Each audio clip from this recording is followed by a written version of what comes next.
All right, let's hope we're not getting rugged this week and no megaphone from Sam. Yeah, let's see. Can we confirm that my voice is normal? Doing good. Whenever there's no music, I know everything's all good. AI Sam is dead to us.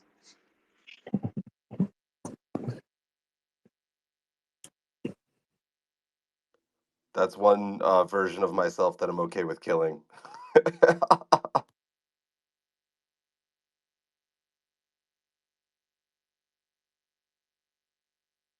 What an insanely packed show today. Not only some of the best panelists we've maybe ever had, also on the giveaway front.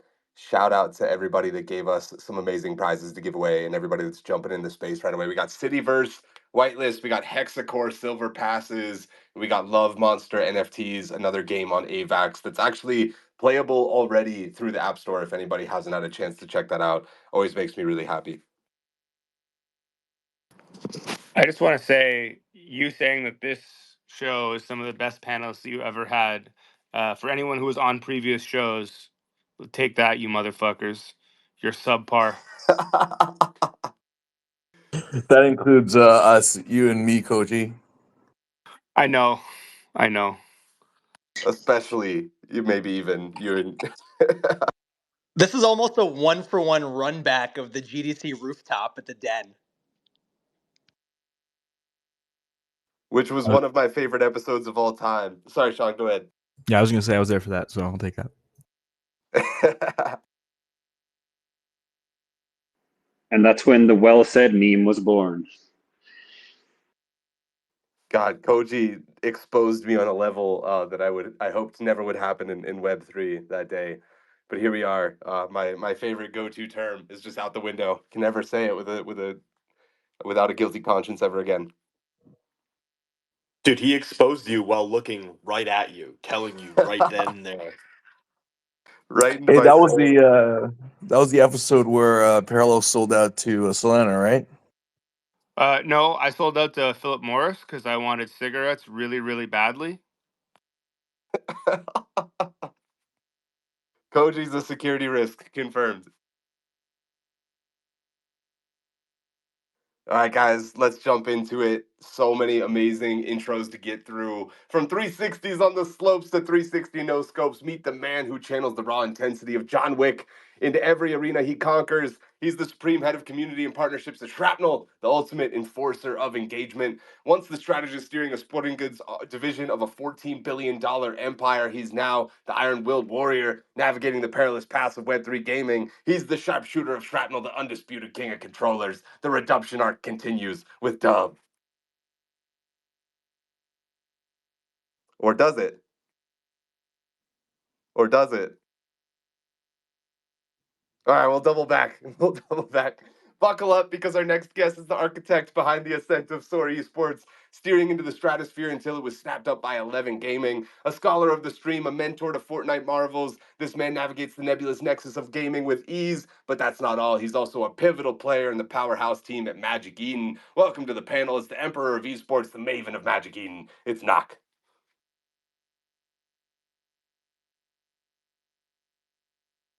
Am I high right now? What is I'm what is fucking with you. happening? I'm fucking with you. I'm just fucking with That you. was amazing. That was absolutely amazing. Knock absolutely Oh, smashed that out. I loved I it. can't believe that just worked, Sam. Come on. I'm excited to be here, man. It's going to be a lot of fun. We've got a Bravo. killer panel.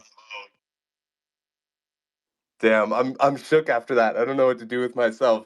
Ladies and gentlemen, scaling the heights of entertainment and commerce with a grip stronger than a bear market on Wall Street. It's the Baron of the Belay, hailing from the sheer cliffs of the snowy Silicon Valley, aka Toronto, where he's more likely to be found hanging by his fingertips than hanging out at parties. He's the entrepreneur who started more businesses than he's had hot dinners and who rolled his eyes at accolades like they're pebbles under his climbing shoes. Hold on to your harnesses and prepare for a seismic shift in excitement because here comes the Sultan of Scaling, the Prince of Parallel. Give it up. It's Koji. I love the intro, but it broke my heart this week because I've completely destroyed my knee rock climbing. So I'm just bedridden and hobbling right now. So yeah, none of that's true for the foreseeable future. But thanks, Sam. Oh, dude, that's such a bummer to hear, man. Get well soon. We'll keep our fingers crossed for you. If you need me to mail you some like Bengay through Amazon or something, just just shoot me a DM. From the strategic battlegrounds of esports, where he advised the legendary Team Liquid, to the cutthroat corporate jungles, where he engineered a jaw-dropping exit to none other than the Chinese behemoth Alibaba, Sinjin has played the high stakes. Played at high stakes higher than the skyscrapers of Shanghai. Jesus Lord. With daring roll of the dice, Sinjin transformed Macau into a veritable El Dorado of the East, legalizing poker in a place that outshines Las Vegas. Now he's aiming to elevate Web3 gaming with my angry Yakuza girlfriend. It's the Titan of Taboo. You know who it is. It's Sinjin. GM, I give a shout out to my boy Lems, and thank you for having me back, guys.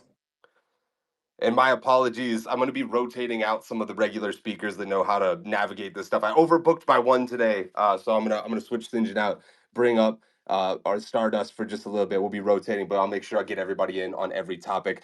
Up next, he's the Admiral of Arcane Arts, the alchemist who altered the Atlas of Gaming with his original Warcraft 3 and StarCraft mods, eventually delivering his own Dota derivative. But he didn't stop there. As an architect and anchor of Cyberdream, he brought to life the battlefield of the first VR Battle Royale and collaborated with brands like Lockheed, NASA, and Universal Studios. Add to this his astonishing athleticism, annihilating the gym with a 350-pound bench press and a blitzing mile under 5 minutes. He's not just a coder, he's a titan in tech, a behemoth of the bench. It's the Archmage of Avalon. It's Sean Pinnock. I can't believe you actually shared the last part. That was supposed to be a joke, but I love it. It's awesome, man. Love the energy. Yeah, really thrilled to be here. Thrilled to be talking with you all. Just want to build the future of gaming and help decentralize the internet. Let's go. Great to have you. I had to put that last part in there just so Jerry could feel physically intimidated for the first time on this panel. We that's always the W whenever we can get that in there. Rejecting the rigmarole of investment banking, he's rumbled through the ranks at Ava Labs, reveling in the revolutionary realm of Web3 gaming and bringing thousands of hours played in roguelikes along with him. He's the intern innovator.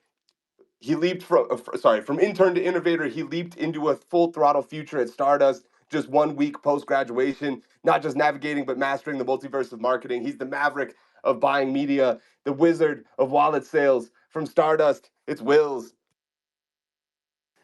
Hey, this is Andy. We're still in the process of getting Will's hooked into the Stardust account. LOL. So, little teaser for what's to come.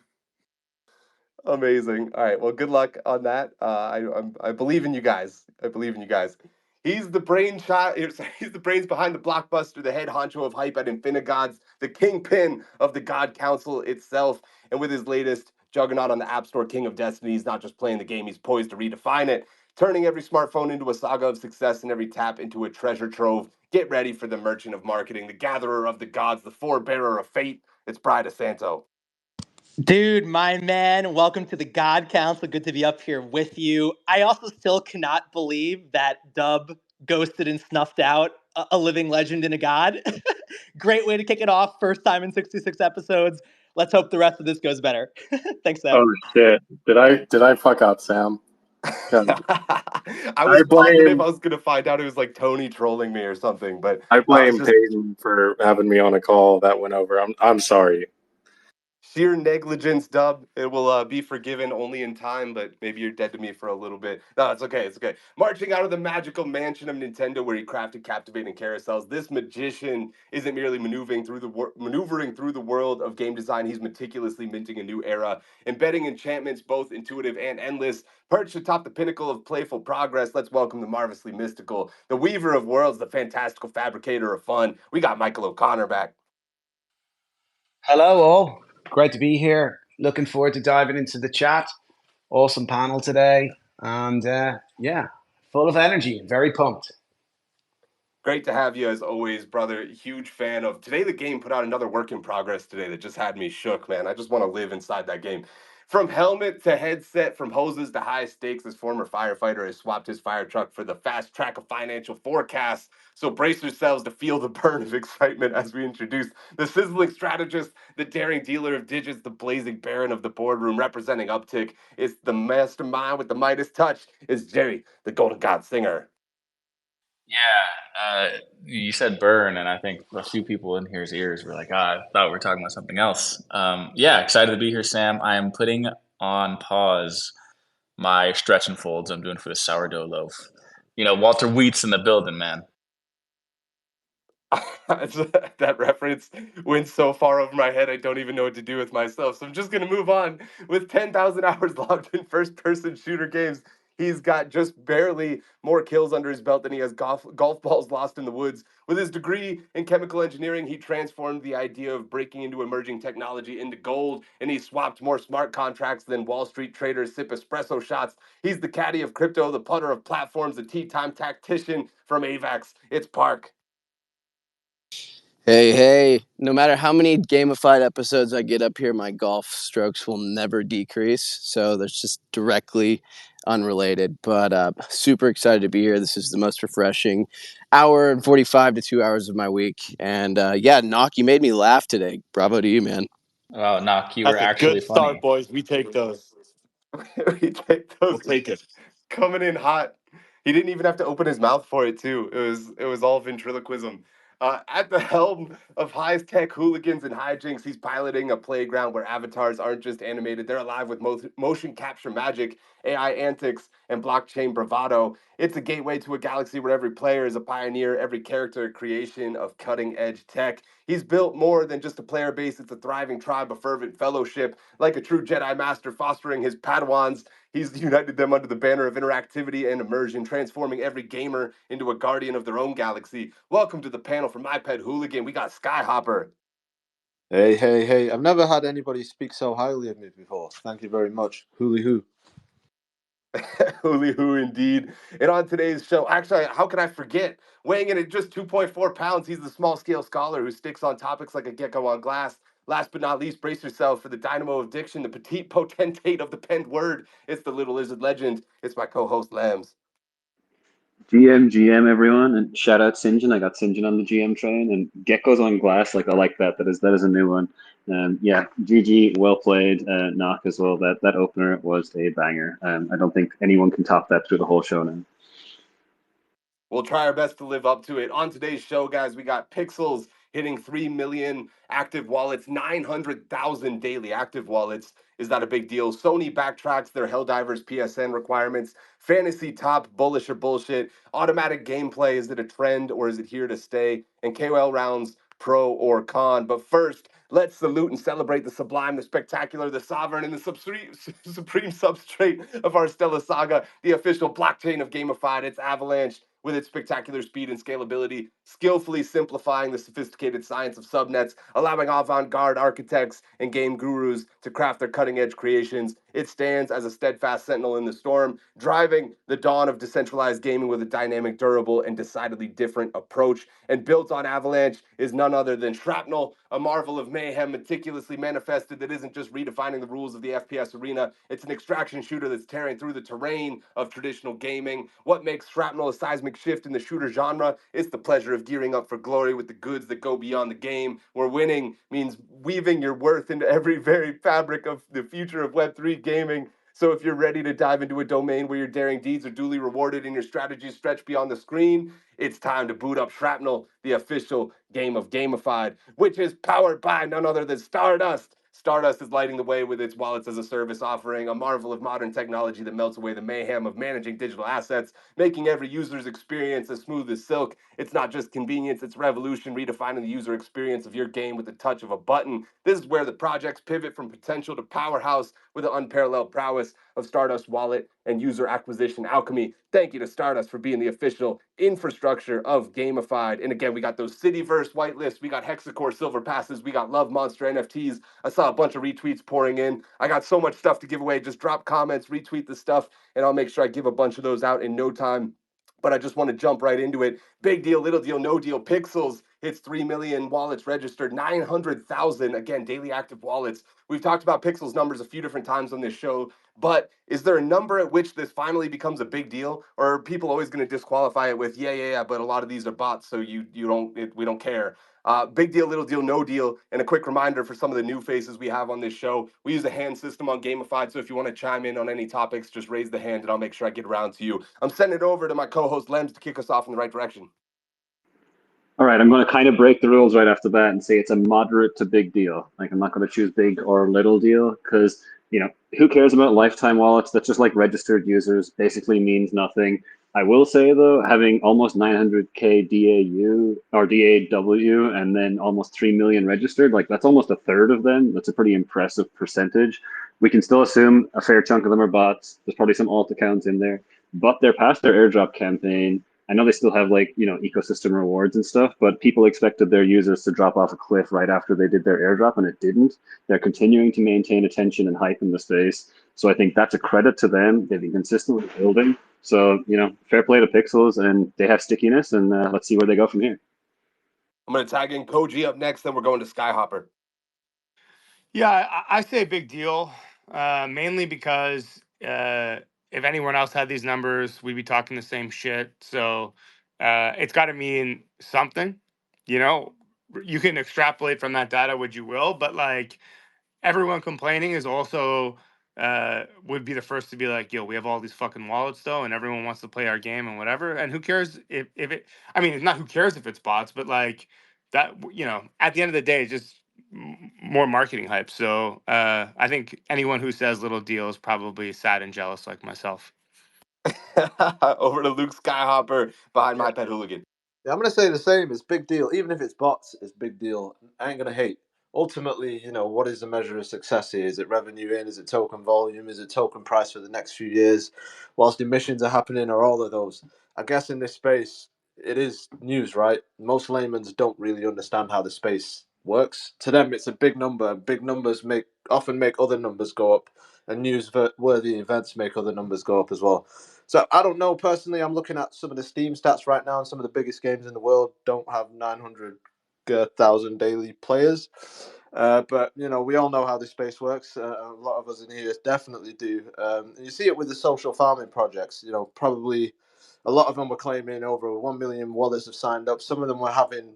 I shouldn't even be saying this on this account, but some of them were definitely having trouble making any noise or raising money last year. But now it's a gift, right? Great stats.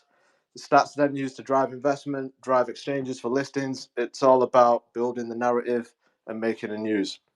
And again, what are you here for? You're here for now. You're here to make a little bit of hype or buzz now. You're here for years, kind of ahead. So it's all about kind of showing and proving over the long term. Next time, I'm coming on my own account so I can say more controversial stuff. I appreciate the pragmatism coming up from the panel right away. Over to Jerry from Uptick. Yeah, I think it has to be a big deal, right? And to prove that point, I think if any other game in the space had 900,000 users, bots or not, they would fucking plaster it everywhere, and it would be the number one thing that they ever talked about. So I think just based on that alone, it has to be a big deal. I think anybody who says anything otherwise is kind of a hater. They're doing really well, and they're one of our best success stories. Knock from Magic Eden tagging you in. Yeah, first, I think it's important to distinguish between 900,000 daily active users and 900,000 daily active wallets. Those are two incredibly different metrics. So right out of the gate, it's really important that we acknowledge that we're talking about wallets here. The second piece is find me a single MMORPG or social MMO that doesn't have a very sizable portion of their total users as bots. It's a commonplace in the genre that they're playing in. I really dislike the idea that a lot of people in this space just use the phrase "it's bots" as like some magic wand that just discredits everything that the Pixels team has built. It's a game that is now past most of the levers that people thought they had to pull when it comes to bringing in users, and they still have a ton of users connecting to the DApp daily. I think it's incredibly impressive. It's a big deal. We shouldn't just be blasting them because there are bots. Literally every game ever has a shit ton of bots, and we need to be cognizant about what we're actually talking about. We're talking about number of wallets connected, not individual number of users. Those are two widely different metrics, especially for 5 different wallets that we use on a regular basis. I think it's a big deal. Tagging in Sean Pinnock from Avalon. What's up, guys? So I'm not going to say it's a big deal. It's a huge fucking deal. Yeah, here's why. I mean, look, one of my partners, he's one of the founders of EverQuest, right? And there's a shitload of bots in that game, tons of bots in that game. Probably a third of the users on that game were bots, right? Now, I think the question is really how many bots are on there, right? Is it 90% of the players are bots? Is it, if it is, holy crap, that's some great tech. I want to know about it so I can use it. Kind of joking. But if it's 50% bots, I mean, that's still incredible, guys. With 500,000 real people playing the game every day, I mean, you're a top 10 game on Steam. right? Like you're now competing with many of the biggest games that are out there, many of the MMOs. So yeah, I think it's a huge deal. Some great comments coming out of the audience. Icy says, good news, you can't be purged from listening to Gamified. If anybody saw the news that Wolves DAO just completed another purge, at least you can enjoy this. Metamona says, come get Web3 gaming smart. Hit us with a quote, we'd appreciate you, Mona. L1 says, another week, another Gamified. I'll be building a Cathari killer deck in parallel while listening. Also, this is Cathari FUD. That one's just for Koji. I'm sending it over to Bride DeSanto from Infinigods next. Yeah, it's a big fucking deal. I think, and they deserve their flowers. I think, a lot of people thought Pixels was riding sort of the Axie wave and riding their coattails. It couldn't be further from the truth. I mean, they've come into their own, and I think the metric I look at is number of paying users. I think the last stat I saw was about 300,000 or 400,000 users had bought something in their game. So if you just look at it as a percentage of their overall player base, bots or not, that is very difficult to fake. So a game cracking revenue at that scale is impressive. I think also, it can't be understated how influential and big them getting on Binance is and hooking sort of that side of the equation. I mean, very few gaming projects are on Binance at all. Their performance has been strong. It paves the way for a lot of other projects in the same vertical to hopefully do the same. So for me, I say thank you. It makes all of our lives a little bit easier when we choose to go that direction. So salute to those guys. Great stuff, Brian. Michael O'Connor from Today the Game. Yeah, I think it's also unsurprisingly, I think it's unsurprisingly a big deal. The numbers are massive, and yeah, of course, heavily botted. Like kind of the whole crypto industry is heavily botted across all social channels, inclusive. And that's the industry that we work in. They used those metrics to do a Binance deal. They gave a pretty substantial amount of their token allocation to Binance to get that deal done. But they've been very community oriented, and that has been very, very powerful for them. And I think the additional reason that this is a big deal as well is because this had to be a big deal for Ronan, right? This was Ronan's big play. After Axie Infinity, can Ronan, you might have seen that Ronan, flipped Axie in terms of market cap for a token. Ronan has taken up a publisher kind of style model where they're bringing in games into their ecosystem. And this was the big play, and it had to work. As Axie declines and Ronan emerges as a major player inside of the gaming ecosystem, and they bet heavily on making Pixels work. And it has. And actually, I think the important fact is not just these numbers, but actually the amount of paying users that are buying these subscriptions and directly contributing to real revenue. So yeah, those numbers matter, and those numbers are real because that's money going in, that's revenue going in. So big deal for sure.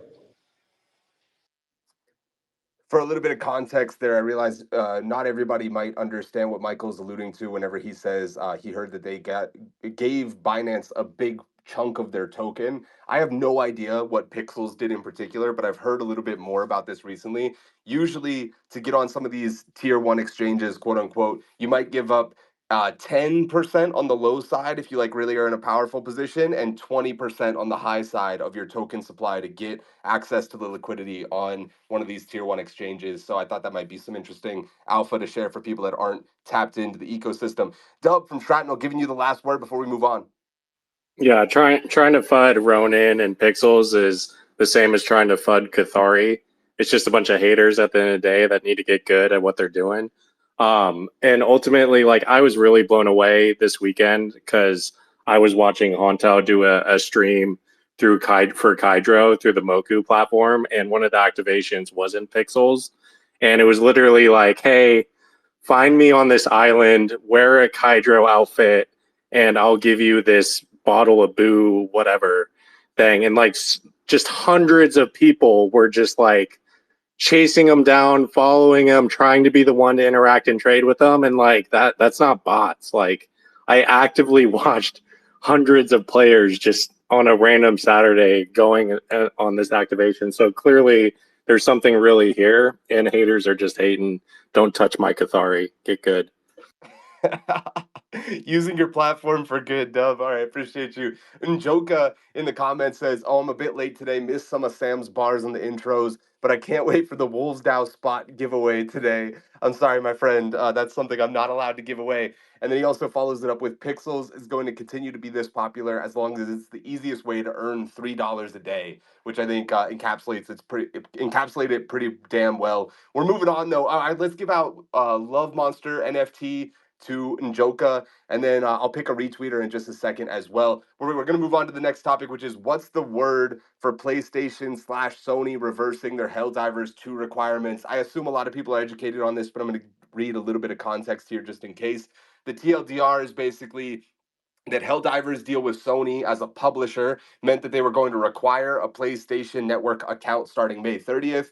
The problem with this isn't that it's just create an account and then you can log in with it. PSN accounts cost about $10 per month, and the game is multiplayer only, which means that you have to have a subscription at all times to be able to log in. The result of this was a massive review bombing, which caused Sony to release this statement. Helldivers fans, we've heard your feedback on Helldivers 2 account linking update. The May 6th update, which would have required Steam and PlayStation Network account linking for new players, will not be moving forward. I just want to add a little bit of context from my own personal experience here. I've been playing Diablo 4 on couch co-op with my fiance on PlayStation, and it is so frustrating because we've played across like 8 months, but we play like one time a month, and every time I have to reactivate my fucking PlayStation Network account just to boot up and play. So it's like a $10 rental to sit down and play Diablo 4 with her, which I own, by the way, for like 40 minutes. It drives me nuts. Dub from Shrapnel has the hand up first. Your thoughts on PlayStation reversing this decision?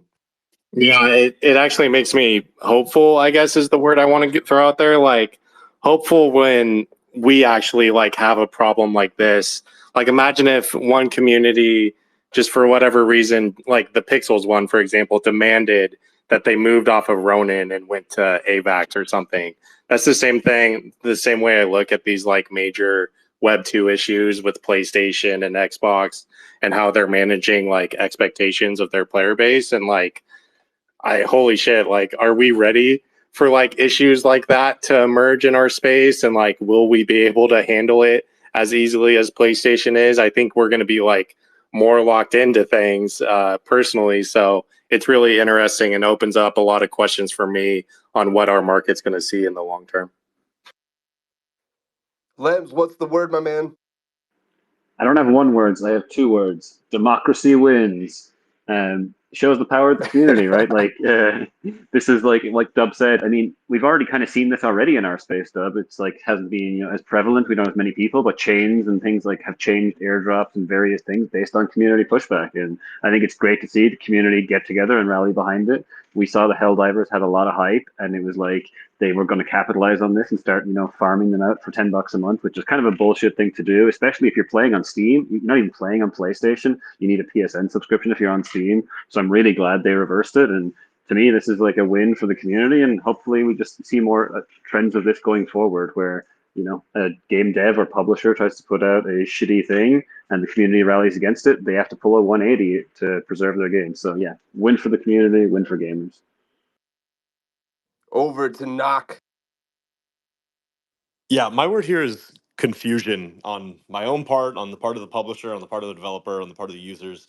I mean, one, I think first and foremost, it's actually a PSN network account, but I don't believe it's a subscription. I think it's as simple as signing up, which is still bullshit because the game was listed on Steam in regions that don't have access to PlayStation Network. So, subscription costs aside, there was a sizable portion of users who bought the game on Steam who, when this change was supposed to be enacted, literally could not create a PlayStation account. What was probably happening in the back end is Sony saw the success of Helldivers. They wanted all these users to create PSN accounts so that they could sell that data to data brokers and make a bunch of money off it that way. I don't know if it's necessarily a subscription play. Where I think this gets further confusing for me personally, and this is a little bit of an open question to some of the game developers on this panel, the actual CEO of Airhead Studios, which is the team that made Helldivers, was tweeting with some phrasing that made it sound like he had no idea that one, this was going to happen the way that it happened, and two, that the PlayStation Network was blocked or geo blocked in certain regions on Earth. And part of what he said was effectively, we didn't know that once this change came into place, the titles that they bought on Steam. So my question, and part of the confusion that I have here, is how the fuck did this happen? How does Arrowhead, it seemingly not have all the information as to how their proposed deal with Sony and the PlayStation Network even works? How did Sony think that this was a good idea to do retroactively 3 months after the game has been live, after they've sold copies to people in regions where PlayStation Network is blocked entirely? And most importantly, I'm proud of the Helldivers community, one, for making as much noise as they did. It is one of the best games I've played in a very long time, and the community is a real big portion of why I believe that that's the case. But after this was reverted, they actually went back, the majority of them went back to Steam and changed user reviews. So if you look at the graph of the reviews on Steam, this game went from one of the highest rated games of all time on Steam to mostly negative reviews in the course of just 24 hours back to overwhelmingly positive reviews. So it's a real testament to the power of that community. But yeah, my question is, how did Arrowhead seemingly have like so little information about how this deal with PlayStation and PlayStation LLC was going to work? Like, I'm just so confused and blindsided by most of this. Yeah, it's a great point. I'm going to give a Hexacore Silver Pass to Calbear for the retweet. Appreciate you, man. Thank you so much. It speaks to the lack of communication that Knox says it doesn't take a PSN subscription. I think it does take a PSN subscription. There's a geo-locking thing. I've talked to probably 5 different people on it, and at least 4 of them said, yes, I believe it takes a subscription. But the lack of clarity there, especially like we're doing research for a show and we still don't even fucking know, like that's a huge issue. Casuals, 12-year-olds with PSN or Steam accounts are not going to fucking know. So it's an issue no matter what. Stardust, I believe Wills is with us now. Over to you. Yeah, it's Wills here, and thanks so much for the intro, Sam. Sorry I couldn't thank immediately after it went up. But yeah, on Helldivers, I think this really just speaks to expectation setting because the gaming is entertainment. People are trying to kick back, trying to relax, and when they have to go through all of these extra steps, from a corporate standpoint, PlayStation is thinking, oh, this is just a login, or maybe it's $10. Depending on what it actually is, it'll be a super light lift. This can't go wrong for us. But as soon as you stop people from being able to enjoy the actual game, you're immediately hindering everyone else. And that's the thing, because gaming is entertainment, there are other things to do. There are other games to play, and people will just go and play other things. So I think it's really a matter of expectation setting. And I think Nock was alluding to this earlier with, across the market and with NFTs and projects, and especially in Web3, people want to know what they're getting with their buck, and that's going to be really important moving forward. Over to Sean from Avalon. Yeah, so I mean, it was the right thing to do, but it was the right thing to do because they did the math and they said, hey, we'll make more money and we'll maintain a better relationship with our audience if we roll this back. But I can tell you, if they were big enough, they wouldn't give a shit, right? If they were Roblox with 80 million daily active users, or like Steam does right now, charges the developers 30% because they have a complete monopoly over the space, they wouldn't give a shit what people said because they can do whatever they want. And it's exactly why we need to build Web3 democracy and decentralization into the future of game and future technology. And it's why I'm building Avalon inside of Web3. Let's go, Sean. Oh, Sean filling the Paul Bettner role today of just getting me pumped up about being in Web3. Koji from Parallel, over to you. So all you guys complaining, you're gonna make all of your games work on every chain, right? Oh, just checking, just checking. So I think that the major fuck up, right, is that they did this after the fact. If they had released the game being like, hey, it's going to be, you need a PlayStation count to play this, it would be fine. And anyone who says otherwise, fucking sorry, but exclusivity is a big piece of the gaming industry, right? That's why we had the console wars. That's what made consoles better, is because these guys were trying to get a leg up on each other. And so I think that you can't really rally against exclusivity. What you need to do is just you can't do this after the fact. You can't be like, oh, this game's actually a big hit, we had no idea, now we want to just grab a bunch more money from people. That's kind of fucked up. But I do think that the idea that a game like this could be PlayStation exclusive is fine if they had just done that from the outset.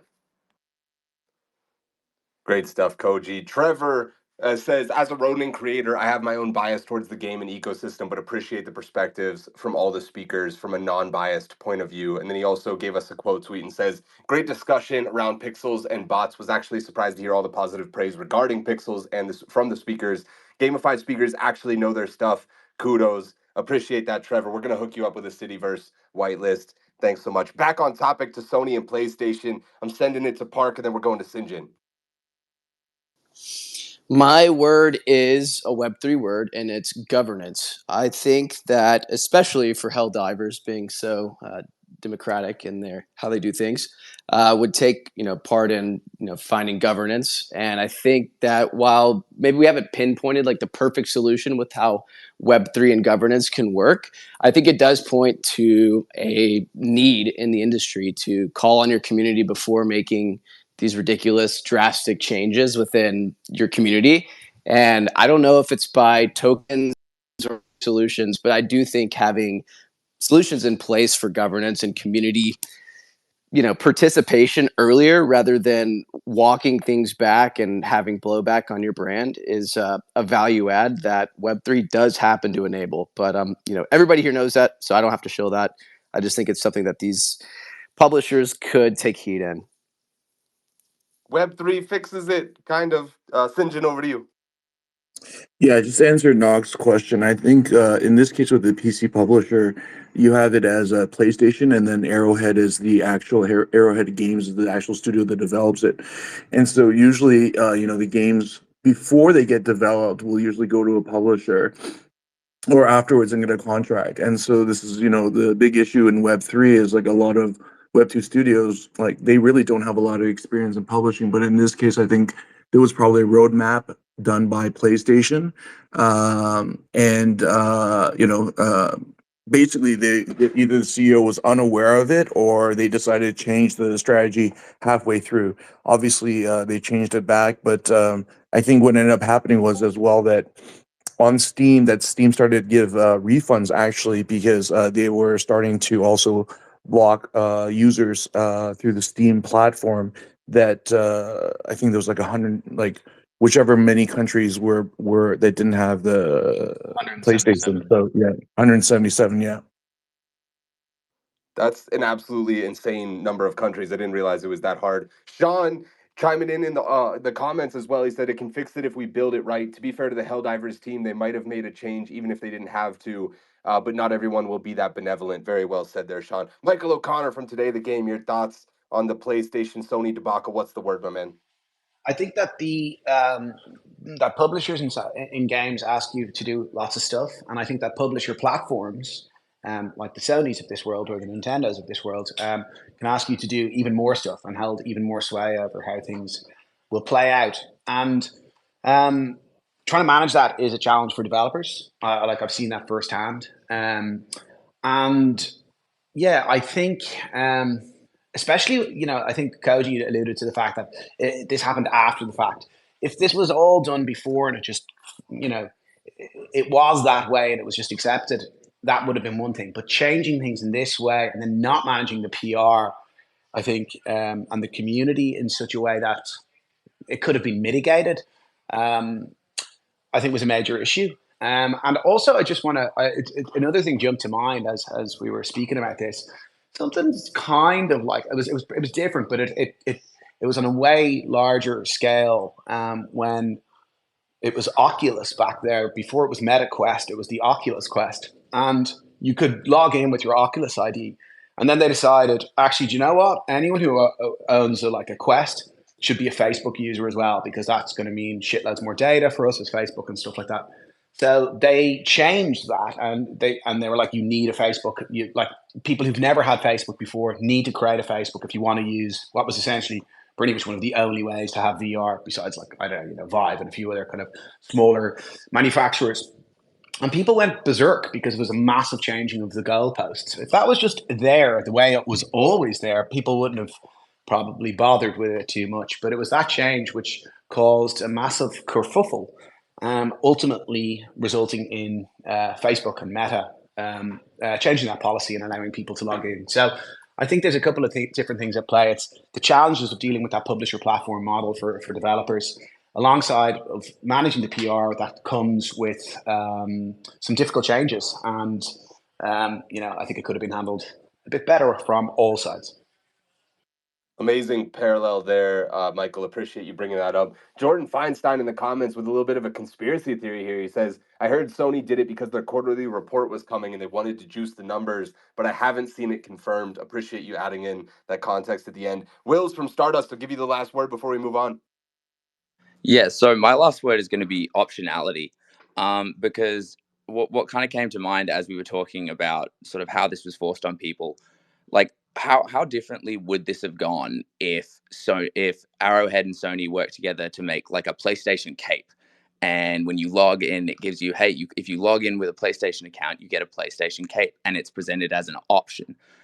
And then there would have been no negative PR, no nothing, and Sony probably could have juiced their numbers if that was their goal. And I think that that's something that people in the gaming community really appreciate, is having the option to do things. And when they're given that choice and given that that autonomy to play the game as they want to play it, you're much more likely to see results. And you can kind of use scenarios like this, which has turned into a major negative for both Sony and Arrowhead, could have been a positive if presented in that light. Michael O'Connor put the hand back up. Curious on your response. Yeah, just wanted to say I love that take, because there are ways to incentivize these types of behavior, and actually one of the things that I think Web3 gaming has been really good at is finding ways to incentivize specific behaviors. So yeah, just wanted to echo, I suppose, that point on the opportunity to handle these things in the right way. It is there. There's beautiful design opportunities, beautiful community opportunities and sometimes these negatives can be turned into positives. Great takes across the board, guys. Appreciate you. We're moving on to Bullish or Bullshit. Fantasy Top. I know everybody's been hearing about it. The social media trading card game that allows you to treat Twitter influencers as fantasy sports. Fantasy Top recently announced its main competition with over 150K in Ethereum and 222,222 Blast Gold as prizes. So just over 200,000. Maybe I should just say that next time. Players can also win card packs and other in-game rewards. The estimated value of the Blast Gold component alone is worth over $2 million. Is this the ultimate Web3 game? Insanely financialized, no real gameplay? Or is it just another blip on the radar of SocialFi? I'm curious on people's perspective. Real quick, I'm going to give let's do another Love Monster NFT to Finesse, who has a MyPed Hooligan PFP as well. Thanks for the quote tweet. He says, don't miss out on getting alpha for the future of gaming. Appreciate you tremendously. I'm going to Dub. Your thoughts on Fantasy Top? Yeah, dude. And it's another blip in the sun for me. I mean, in my mind, as soon as the Blast Gold rewards run out, so does their like attention in this entire market. But what is really interesting is seeing comments saying, like, from Jonah, for example, saying that if you're not considering SocialFi, you're like, get the hell out, like, because there's something here. And like, even for us at Shrapnel, I've been talking a lot about it and how like maybe there is something around leaderboards or what have you that is really interesting, and maybe this is a new way of interacting with the game and like a new version of leaderboards, for example, that we can see exist and show up in our games. Yeah, there's definitely some lessons to be taken from this. Also, Jeremy Horn, friend of the show, mentioned that he's about to release something that, quote unquote, will shake up SocialFi. So really, really curious to see what his interpretation is there. Real quick note on those Love Monster NFTs that I'm giving out. They actually gave us some commons, some rares, and an epic. So anytime I say that you want a Love Monster NFT, there's a chance that it might be the epic or the rares as well. Excited for that. Koji, I'm tagging you in, brother. Yeah, it's both, man. It's a blip, and it's going to be fucking huge. It's going to be the fucking huge blip because, I mean, give the people what they want, right? It's a little taste of the Gamba, a little taste of the social, and then like it feeds into the egomania that like is the coal in the train of CT basically. So why not? And it also has the added bonus of making the people at the bottom feel like absolute dog shit so that the people on top can like lord over them, which is like everything the space could possibly want, and pictures. So NFTs are fucking back, baby. you know. So yeah, I mean, I'm kind of kidding, but at the same time, I'm absolutely not kidding. I do think like, it's gonna be the next like thing for a while, and then it'll go away and something else will replace it. But like for the time being, it's gonna be huge. So like get involved or whatever. I mean, Friend Tech, like you look at them too, right? People talk a lot of shit about them, but then they had a huge moment and then it kind of lulled, and now maybe it's making a comeback or whatever. I see people posting about it again. So there's definitely something there. And if you are the type who likes to, dabble in a little gamba, then fucking go for it, man. Just dabbling a little bit. Jaxie in the comments says Fantasy Top paid 1.2 million to KOLs to shill it, so it's just the hot topic today. Curious if that's another conspiracy theory, or if you have anything to back that up. I'd be inclined to read that. Brian DeSanto, over to you, brother. Dude, this is why I love Web3, because we invent the most degen possible shit and spend exorbitant amounts of money on it. I think they made 10 or 15 million dollars on pack sales in a week. You take DFS, you take fantasy, which is tried and true as one of America's and the world's pastimes, and you apply it to crypto Twitter. I mean, I think it's the kind of thing that, am I investing in it at this stage? No. I think like all of these other blips, you can look at crypto valleys recently. They will peak, they will trough, and they'll probably fade into some level of irrelevance. But I think to watch it develop at the early stages and see what it's done to the psychology of the space, to me, has been absolutely fascinating. So I think what they'll do is end up releasing new batches with new creators. Shout out some people here. I'm shocked that the gaming space is not represented yet. Like, let's get some crews up there, and then maybe our relationship with it'll change. But I also think Pac-Man is the Ponzi wizard. He will find ways to keep the Blast Gold fiasco going. I know of a couple of large gaming projects moving to Blast. So I think you're going to see more legitimate product move that way that, maybe can draft off of the Fantasy Top Gold Rush. But all in all, I think it's been a fascinating evolution of SocialFi. I think, it kind of takes some of the principles that we saw with Friend Tech, but I think it's a bit more friendly and a bit less cutthroat and a little bit more fun to participate in. And I'm just excited to see what they do next. I think it's been novel and innovative, and I'm rooting for them and everybody involved to crush it. Great stuff, Bri. Brian Kimball, speaking of Bris in the audience, says, how far are we from creating or from seeing creator ETFs? I think that would be a really, really interesting meta to see evolve. I'm going to give Brian Kimball a Love Monster NFT. Appreciate you, man. I'm tagging in Skyhopper behind the MyPed Hooligan account, Bullish or Bullshit on Fantasy Top. Actually, I've not played it, so I'm going to give you a slightly different perspective here. I actually got my first overview of it from a Crypto Gorilla video. So shout out to Crypto Gorilla. I know you're listening right now. In fact, if you're on crypto Twitter, you can't avoid it, right? All the usual folks with big accounts are talking about it. It's a somewhat captivating idea. Super degen, which people love in this space. Big names talking about it all the time. And from that perspective, I think at least it's a recipe for success in the short term. How long will it last? I don't know, but it seems like some people are going to be printing, right? And as Jay-Z once said, you can't knock the hustle. We love the Crypto Gorilla. I don't know if you could hear that through the microphone, but I tried beating my chest. Over to Knock, Bullish or Bullshit on Fantasy Top. I'm bullish, and maybe I'm bullish for a little bit of a different reason. I mean, listen, this is like we talked about this a little bit on Simplified Monday night or Monday afternoon, but this is like the fourth or fifth version of some type of social fly game that has come out, people have been enamored with for the course of a few weeks, and has ultimately disappeared. But I'm bullish on the concept because this is the fourth or fifth version that has worked and has grabbed attention and has literally broken Twitter for a couple of weeks. It is fucking impossible to open this app without seeing somebody tweeting about it. Apex has been tweeting about it for what feels like 6 months. I know that it's not that old, but he's been tweeting about it forever. And I think that to me, that's a signal that something is here. Sometime soon, hopefully soon, someone's going to figure out not only how to attract a shit ton of users in a short period of time, but keep them there for an extended period of time. I think that there are some mechanisms that Gorilla walked us through not too long ago within the actual Fantasy Top experience that should make life a little bit easier for new players or maybe players who don't want to spend as much money as some of the top whales within the ecosystem. Maybe that does something for player retention long term. Maybe it doesn't. But the point is, we're taking another step in the evolution of these types of platforms. And that's got me really bullish because I think at some point, someone's going to figure out the retention piece, and it is going to be a massive app, dare I say, probably even a generational style or type of app that stays for 3 or 5 or 10 years and people are excited about and continues to be iterated upon.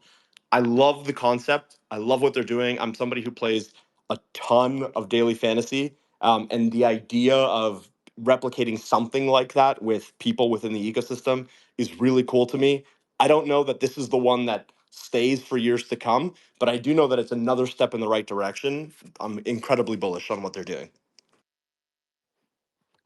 Jaxie did indeed find the proof. He has a Decrypt article stating that $1.25 million was paid to Twitter influencers to turn them into the original cards and also co-promote the game. And Joka hits us with another great comment. He says, I think Blast FOMO has only started to kick in after people have been posting big wins, farming over 1,000 Blast Gold or Pack Moon. May still be flying under the radar, could be lots of money there, but when it comes to fantasy, though, SocialFi always seems to crash and burn. Jaxie, appreciate you doubling down with the proof there. We're gonna hook you up with a Hexacore Silver Pass. Should be worth about $250 on that front. Park from AVAX tagging you in. Bullish or bullshit on Fantasy Top? I am bullish. I think that there's three things that are inevitable. It's death, taxes, and CT's inability to avoid a good gamba. And I think that similar to what Knox said is like this is like a fourth or like fifth or 12th gen social fi attempt right here, right? And at its essence, it's just a blend of community and like a trading card game, kind of. And I think that really that's where social fi makes a lot of sense. Do I think that I'm able to speculate on each of these playing cards better than other people? Maybe so. Does that have a little bit of fun to it? A little bit. So I think, yeah, somebody said that this should be kind of gaming related. Yeah, we need some gaming names in here. I don't see Sam. I don't see several of the big names up in this gamified today in the fantasy app. So yeah, I think we need to have a conversation with these guys because I'm bullish. I think it's exciting. Again, don't know if this is the one, but I do agree with Knock. Funny enough, that it's directionally in the right direction. Yeah. Yeah, so for the second time now, Farouk has DM'd me, been like, bro, we got to chat. We got big things happening, dog. Just like, send me your calendar. We'll hook it up. Just let me know. I send him my calendar. Fucking turns into a ghost, deletes Twitter, disappears. I think he has no Wi-Fi like Koji in the woods. Michael O'Connor, over to you, bro.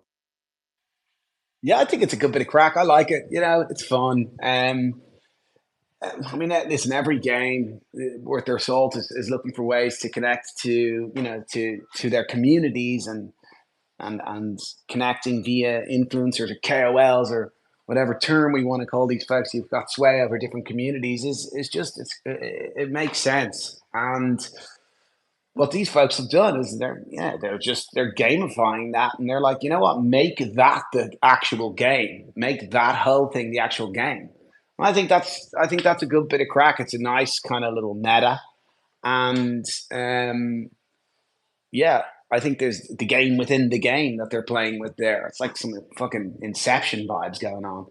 So I think it's good crack, and all power to them. And you know what? It's pretty smart because one of my friends I met today was who's a influential person on CT was saying, like, they're keen to get a card. They don't have a card yet, and they're pissed. They want their card. So creating that FOMO is fun. So all power to them. FOMO may be the most effective marketing campaign in CT. We have an absolutely packed second half of the show as well. Hope you guys will stick with us. Bunch more giveaways, some great topics. We're going to go through these hands and then move on to another one. Knock, I'm going to you then to Sinjin. Yeah, I want to just appreciate Jaxie for giving us the actual numbers and linking it. I think too often people just throw shit around without backing it up. So it's great to see. I also wanted to challenge, I think, the conversation behind why they brought up how much money was spent on influencers. Um, this is not like unique to what Fantasy Top is doing. Everybody and their mother who is doing any sort of product or anything consumer facing ever pays people and pays influencer or spends money on marketing. The trick here is that yes, they paid a shit ton of influencers to maybe push the game, but people are playing that game and they're talking about it organically, and no amount of money to any influencer will ever make that happen to a low level consumer. So I think yes, important to acknowledge that this is a team that very clearly seems to have seeded their growth, but on the flip side, it's also a product that very clearly seems to have product market fit. People want to play this sort of thing. They want to take gambles. They want to get involved, and I think that that's important to acknowledge as well. No real point. Just wanted to make that little side note. Elisa in the comments says, I've been trying to my best to get the gaming creators in. Maybe Apex can pull some strings because he seems to be the only gaming creator that has a card. Sinjin tagging you in, brother.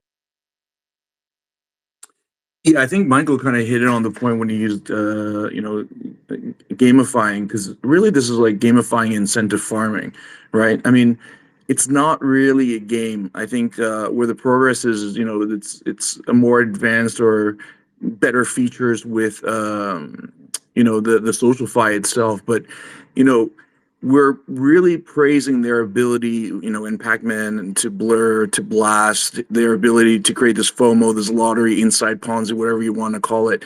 And I think the thing that's missing here is that, we're so focused on this incentive as a game and how to get the attention, but that other part of it, like what game really fits in with this. So I think I'm very bullish on the gamification of the social fi and those kind of features, but I'm going to call bullshit on whether this is real progress going to something that's going to be lasting. Because you got to think about it, when the incentives run out, where is it going to really be at? And I think double tap or something, that podcast, Jackal and Alex, they had this one game on there, and it was massive wagering. And then as soon as they figured these whales had amassed enough losses to get as many points as they could on blast, they just stopped playing. So let's see how it goes. Lambs gets the last word before we move on. All right, surprisingly, I'm actually going to say bullish on this because I was super bearish on Fintech when it came out. But just seems way more interesting to me, and than just, hey, hold a share of someone for a private DM chat. Like, this feels like it fits right in Web3 a lot more. Basically agree with like every point Brian made when he made it. He like kind of took the argument from you, like, don't fade Pac-Man. Like Dub had said something about that, about when the blast gold runs out. But man, Pac-Man, everyone's been saying that about from Blur season 1. We're now in season 3. He's got this blast Ponzi. Like, he's going to keep this show going and just keep it going over and over.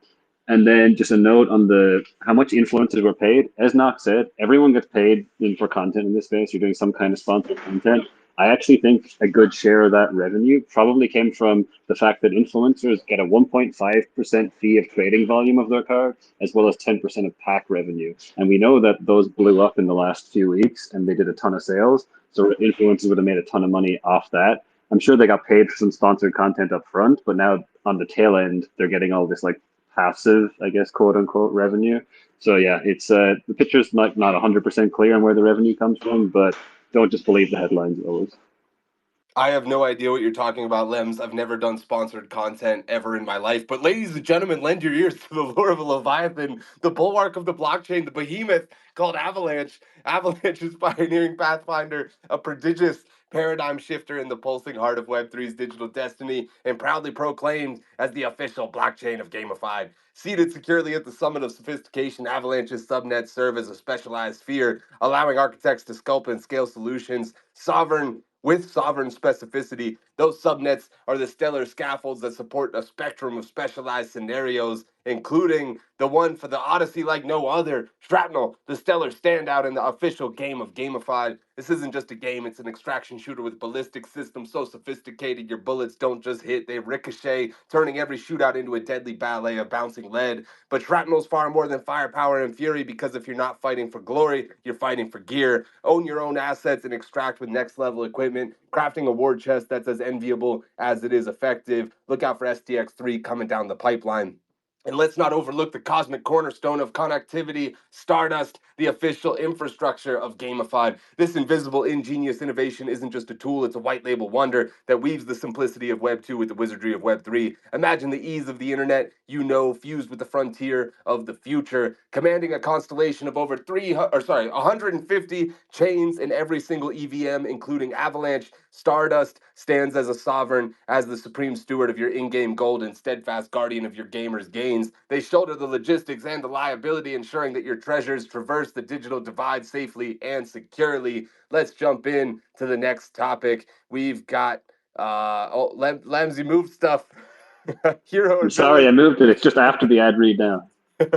Automatic gameplay as a trend. Is this a sleeping giant or a short term solution to people's ever evolving attention deficit disorder? Night Crows, Rec League with a new release, AI Arena, Champions Arena, Midnight Heist, etc. We also see in Web 2 Mobile a title called AFK Journey has been all the hype. Is this going to be a significant genre going forward as people's schedules are in tighter and are higher and higher in demand, or is this short-sighted trends that developers will be late on whenever they get their products fully to market in the future? Sony also, interestingly, second time they're coming up today, filed a patent to be able to play portions of a game for you, such as grinding levels in an MMORPG. The patent said, quote, the autoplay mode uses data from the user play model to automatically play the AGC for the user using a gameplay style that simulates a gameplay style of the user. That's fucking word salad if I've ever seen it. So, are automatic gameplay games heroes because they're providing us with all this gameplay in times that we wouldn't otherwise have the capacity to play video games? Or are they villains because man, I mean, thinking back to World of Warcraft, if I was actually leveling, paying attention to the game, playing, doing every user input, and then somebody just runs up automatically like a bot and takes all of my fucking farm, I'd be furious. I don't want to live in that future. I'm going to the audience side. I didn't see what order the hands go up in, so I'm going to send it over to Skyhopper from iPad Hooligan first. Hey, thank you for that. I think automatic gameplay is definitely here to stay, and I think it's going to get better with AI. I think it's actually super important for the Web3 gaming space from a holder's lens in particular. I think a lot of asset holders, whether it be tokens or gaming NFTs, are not always gamers, right? But they're also important to the community overall. So I think it's a way of getting them excited too, giving them some skin in the gaming sides too, without them necessarily having to pick up, a gaming machine or a control pad or be a competitive gamer. You give them a way of being involved in a game and following their asset without having to play. You get stories, content, success, adrenaline. I don't think it should be the be all and end all of a game, but I kind of consider it more as like a bolt on or another game mode. I got some pretty dope ideas here. I can't spill them, they're all mine. But I know Parallel's definitely doing something in the space too, which I'm excited to see and I'm looking forward to also. But that's my take, sir. Yeah, great segue to send it over to Koji, the man behind Colony. Curious in your thoughts here. Yeah, I mean, I think I'm morally and financially obligated to say that it's the future, just because I'm investing a bunch of time into it. But also like it actually probably is the future. I wouldn't look at it so much like as a predatory way of like, oh, you don't need to play the games anymore. But what you can do is design around the fact that these games will always be playing and sort of incentivize people to check in, right? So, like, if you think about it, let's talk about, I don't know, name your favorite turn-based game. I'm an old man, so I'm going to say like Heroes of Might and Magic 3 or whatever. It's like you take a turn, something happens, you take a turn, something happens. And those games are great, but you can stop at any point, walk away from your computer, and then pick up your turn, 10 days from now. What this does is allow you to create games that'll be as fun as that, but like force people to check in, right? So it doesn't require the sort of like active reflexes or immense strategy like a shooter or a card game does. So you can get a more casual market, but rather than like giving people, I don't know, the freedom to just like, I mean, this is again predatory. The freedom to just walk away and then come back whenever they feel like. This is like, okay, well, it might be doing things in the background, but if you don't check in often enough, it might be doing the wrong things in the background. You come back and like, you're like what was like a level 30 wizard is now like a level, I don't know, 40 like ditch digger or something, and that's not what you want. And so I think that like what it becomes is more of a design puzzle for us making the games than it does affecting like the gameplay for the end user. Some great comments. I'll get to them in a second. Going over to Sinjin up next. Yeah, I think there's a nuance to this. Like, so I'm a total war freak, and there's always an AI component. Whether you see the kind of odds, whether or not they're in your favor or not, you think you can play better. You jump in instead of letting the AI kind of do it, and you look at AI itself. With that Sony patent, you're using your own data set to do the training, or with AI Arena, you're going into like the real nitty gritty to really train it like per kind of move. Or you look at Nightshade Gate or whatever like that. The Shadow Ravens is fucking gamer masturbation for fucking mobile players. And so like with that range, like I would say on the gamer masturbation side, yeah, like these guys just want to masturbate and see their character and see what the fuck happens, and they're fucking not even gamers anyway, so fuck those guys. But like for the AI side, I think Koji makes a very good point. I mean, if you're directing it, there's a skill element there, then I can consider this a game, but otherwise it's just fucking masturbation. Yeah, to be clear, I would never put Colony, my understanding of Colony, in this category because it's more like sort of like FIFA manager or NFL manager, if anybody ever played those games, where you're still making decisions about how to organize the team, and the gameplay was never really to play football. Like that's you go play FIFA instead if you want that experience. Colony is about organizing your colony and letting the colony do its thing and then making adjustments over a long time horizon. That's my understanding. Koji can step in if I'm wrong. Slayer has a great comment. She says, maybe I'm old school, but I never got autoplay. If a bot is playing the game for me, what's the point of me being the player? I play games to play. If I want to watch games being played, I'll tune into a stream or watch a movie. She also chimes in below that and says, this is a separate idea this is separate from ideas of an AI learning my play style and watching me play it in a different element of the game, like players challenging my AI shadow, maybe similar to like AI Arena. But I don't want something taking over the game on my behalf. That's my job. Thanks, Slayer. I'm gonna hook you up with a Cityverse whitelist if you don't already have one. Michael O'Connor tagging you in next. Your thoughts on automatic gameplay? Well, firstly, I just want to say FIFA Manager, like the referencing FIFA Manager I'm just shocked and tremendously disappointed. There is one football management game and it's called Football Manager, and it's one of the best management simulation games out there for folks who want to get into it. Listen, I'm a fan of simulation games in a massive way, and I'm building one myself, and it's imbued with lots of AI. And I think it's an intriguing proposition, and one of the ones that we constantly explore, and one of the reasons actually that we're building what we're building is to think about what the autonomous behavior of AI beings inside of virtual worlds looks like. What is it when they're able to act and learn according to the world that's changing around them? I think that's a fascinating concept and quite a disruptive concept for the whole games industry, broadly speaking. Like, it's not, obviously, I'm not the only person thinking about this. Loads of people are. But it's a really, really interesting concept that I think is going to create all sorts of new opportunities for gameplay and for genres.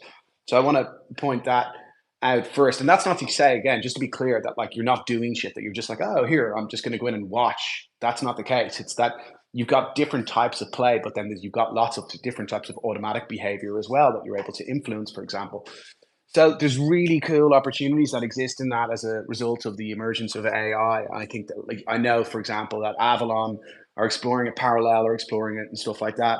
So lots of really cool things to do there. And then the other thing I would say that I think is interesting, which a shout out to AI Arena who are exploring this as well, is like there is a pretty significant problem that's coming that I don't think we really talk about enough, which is live competitive gameplay is basically right now, like according to right now, is basically totally fucked. It's basically right now, it's inevitable that there's going to be a cataclysmic change to how online competitive gameplay works because of the emergence of incredibly intelligent AI agents that are able to play miles better than you. We've seen them already developed in Minecraft, in No Man's Sky. DeepMind are working on them. We're working on things like this. You've got Wayfinder from Parallel where you're working on. These things are going to change live competitive gameplay, a lot like there's a huge propensity for the industry to be disrupted. So we need to figure out new different models. And again, the reason I give a shout out to AI Arena and Way and what they're building over there is they're looking for solutions to that problems whereby you would play and essentially train a model to play like you.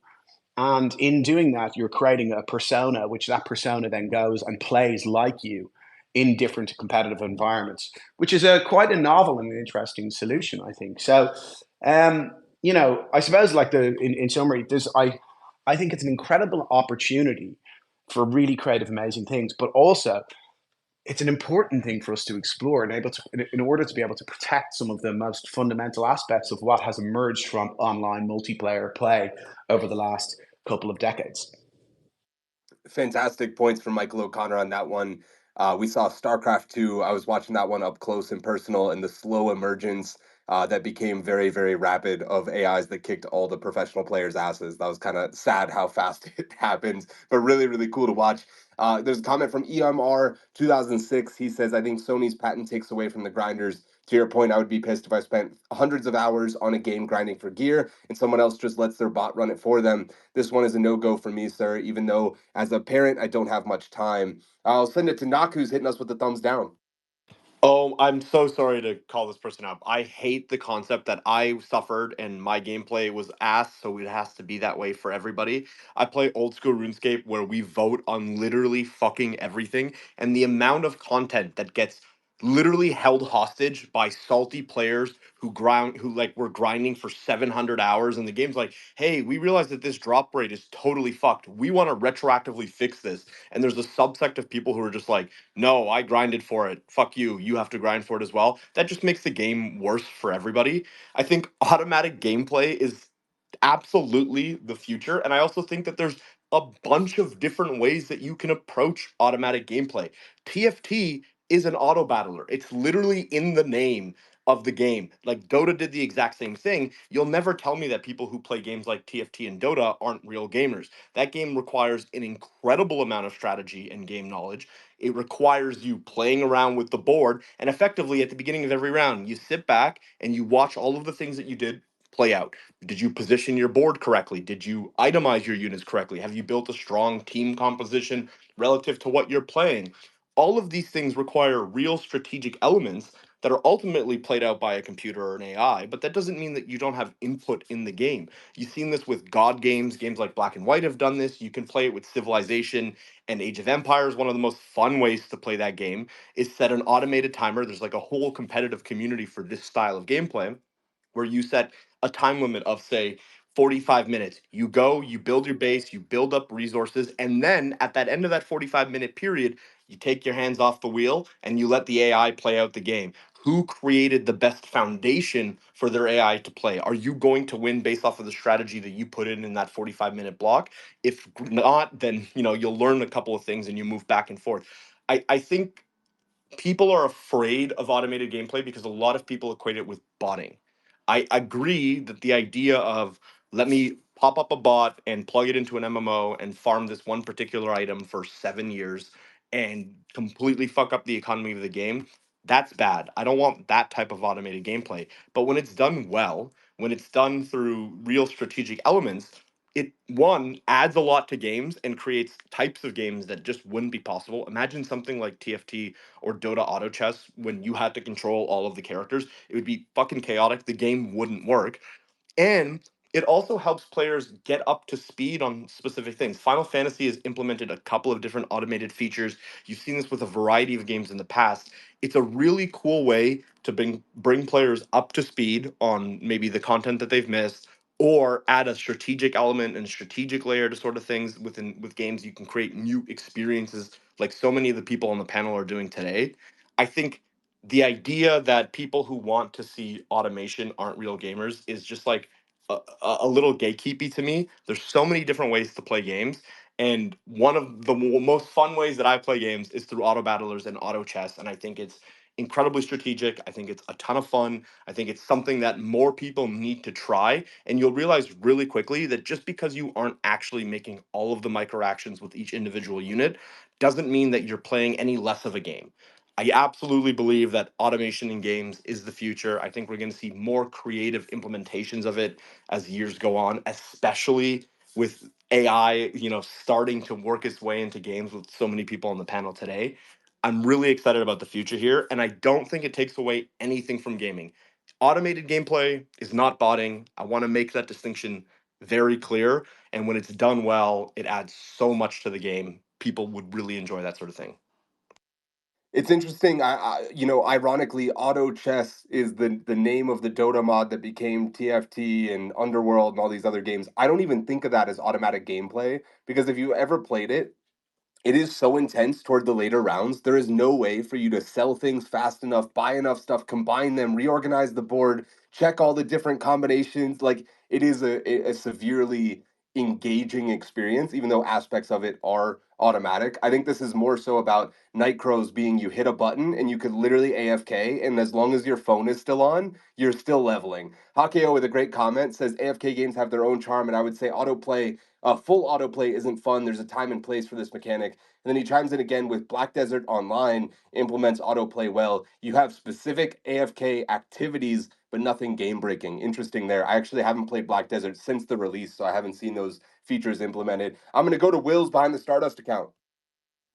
Yeah, funnily enough, at the start of this section, I was of the mindset automation bad, or automation is not gaming. But sort of as I've been looking and reading, because automated games have been around forever. I remember grinding Cookie Clicker in like 7th grade. That was the entire premise of the game was to automate the production of cookies. And even Clash of Clans to an extent is an AFK game. You play the game ticks on while you're not there. Looking at the Sony patent, the way that it's described is that it's going to, help you like get through grindy sections of the game. And that really kind of flipped a switch in my brain because over the past kind of like 10 or so years in like AAA titles like Assassin's Creed, we've seen this trend towards bad gameplay as a monetization opportunity. All of those quests go gather 400 magical berries to get this super cool sword and or pay $5 for the gems to purchase the sword. And I think it's actually really interesting because this kind of model would kill those strategies. It would remove the ability for game developers and publishers to implement these kind of like stagnant gameplay sessions in order to, get on a monetization opportunity. And I think that encourages game developers to be much more creative in how they're approaching potential opportunities for monetization. So yeah. Great stuff, Wills. I'm going to give a Love Monster NFT to Hakeo for those great comments as well as a retweet. Appreciate you tremendously, brother. Knock got the hand back up. I want to give him a chance at a rebuttal, and then I'll send it to Jerry next. Yeah, I'm not gonna lie to you, Sam. Didn't put the hand back up. I think that's Twitter freaking out.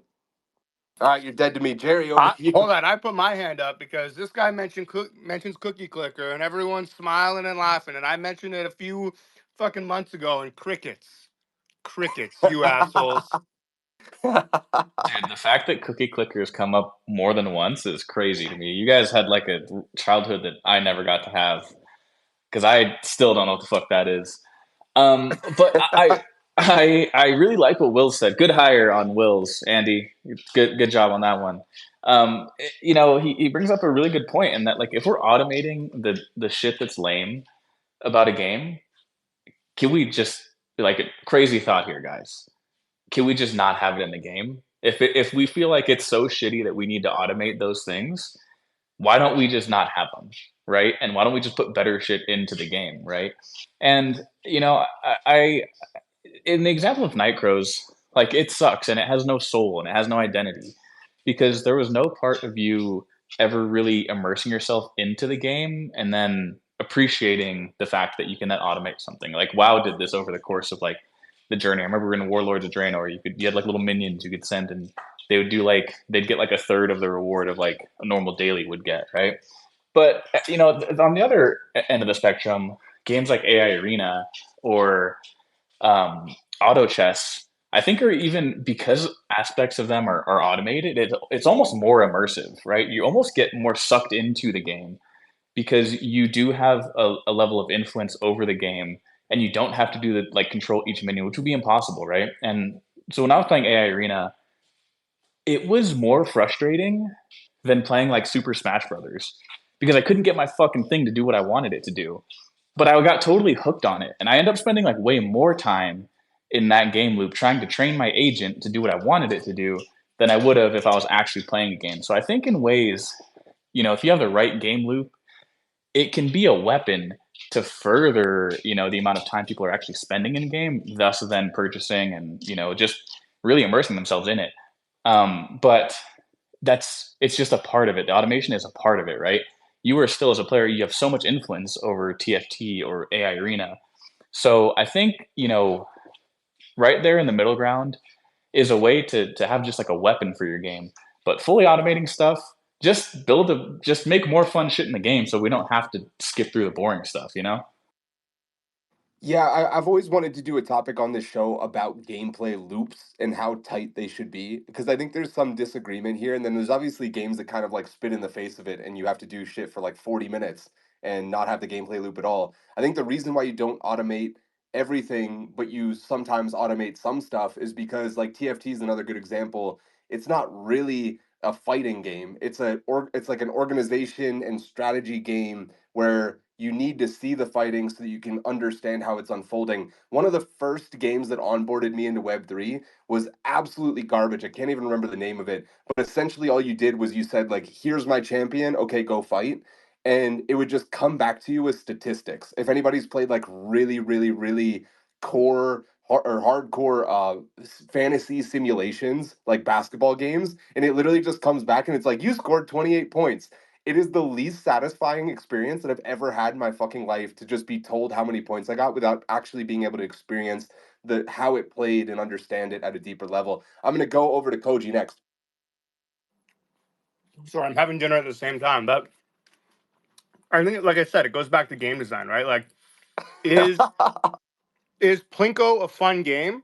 Yeah, it is. You have some control over where you drop the little disc, and then that's it. Then you watch it and see how it plays out.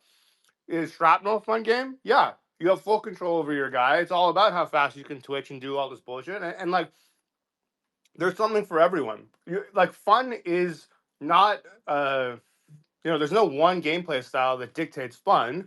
You just have to make sure that if your game is going to be automated in some way, the fun is external to the automation, right? The idea, I think people are upset because the idea is like, maybe for some of these games, grinding is the fun. Like, imagine you were playing Elden Ring or Dark Souls, except the enemies weren't hard. Well, then the game sucks, because the fun is doing it over and over and over again, and so you learn like the repetition, so you learn the patterns, right? So I would say that anyone who's like anti this idea, what you have to do is wait and see, because you can't just apply automation to the games you know. You have to see how the designers apply automation to the games that come out. Okay, Jack just hit me with one of the highest effort memes I've ever seen in gamified history. We're gonna try to pin that up. I see it on my PC, so I can't pin it because Twitter is stupid. But he's definitely winning something for that. I'll double back. I got to check the list and see what we have. Dub, I'm sending it over to you next.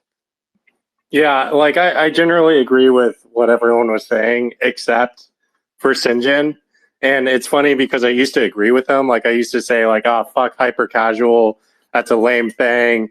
But then over this past like journey that I've had with playing all these games, I've like, those are the ones that I've hooked to, or the ones that do have these automation elements that are like, okay, I go and I check my Far World training every morning now with my coffee or matcha or whatever. And then like, I'm stoked that they go and do their thing for the day. And then I come back and check the next day. And same thing with alchemy. I'm glad you like jerking off there. Yeah, and it's a great time, and like, fuck you for saying that I can't enjoy that time and doing it the way I want to do it, because I'm going to do it even if it's automated. So, like, at the end of the day, I've really like grown into these games. I love the actual like strategy, the mindset, trying to think of like, how are the rest of these degens playing this game? Should I spend everything on defense? Are they all doing that? And like the level of like, okay, I can go spend 20 hours of research to play this game better if I wanted to, but like, I only have 5 minutes, so this is the way I'm going to play it, and that's still okay. I think there's a ton there. We're actually partnered with Alchemy. As everyone knows, we've been building something like this that we're getting close to releasing some alpha for everyone. But the thing that's really cool about these games is that they can also exist inside like new applications. It doesn't have to be on Xbox. This can be a game inside Discord.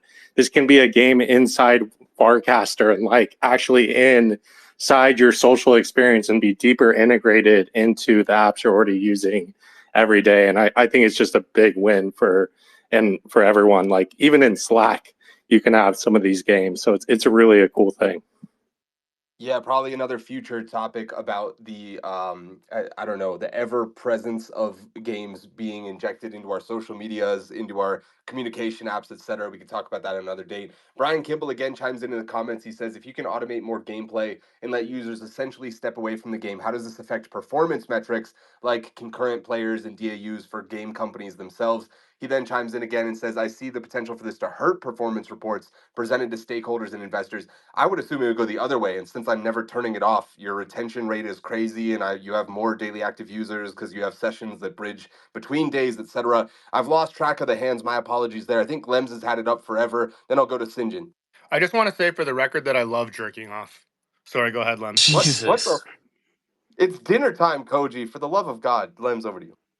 How am I supposed to come in and follow that? I'll just say, just to answer, I think Brian's point might be if everyone assumes that everyone's automated players, kind of like how we dismiss like players in Web3 as being all bots. Maybe that's the point he's getting at. No one thinks they're real players anymore.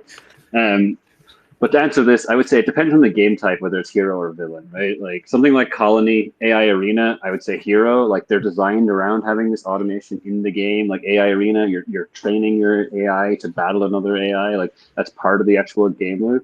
But what Sony outlined in their thing, and I read an article about like saying, oh, imagine if you could have like an AI agent pretend to be you and like grind in Destiny for you. And to me, that just seems super lame. Like someone mentioned earlier about like grinding to the end game is part of the game. Like in a game like Destiny, you're grinding to level up and get better gear and all that stuff. And if you can just like play a couple levels and then have some AI bot like grind for you to get to the end game, and then you just play at the end game, there's like less satisfaction from going through all that stuff. I don't know. That doesn't really make a whole lot of sense to me. Game like Night Crows, I'm just like boring as fuck. Don't really care about anyway.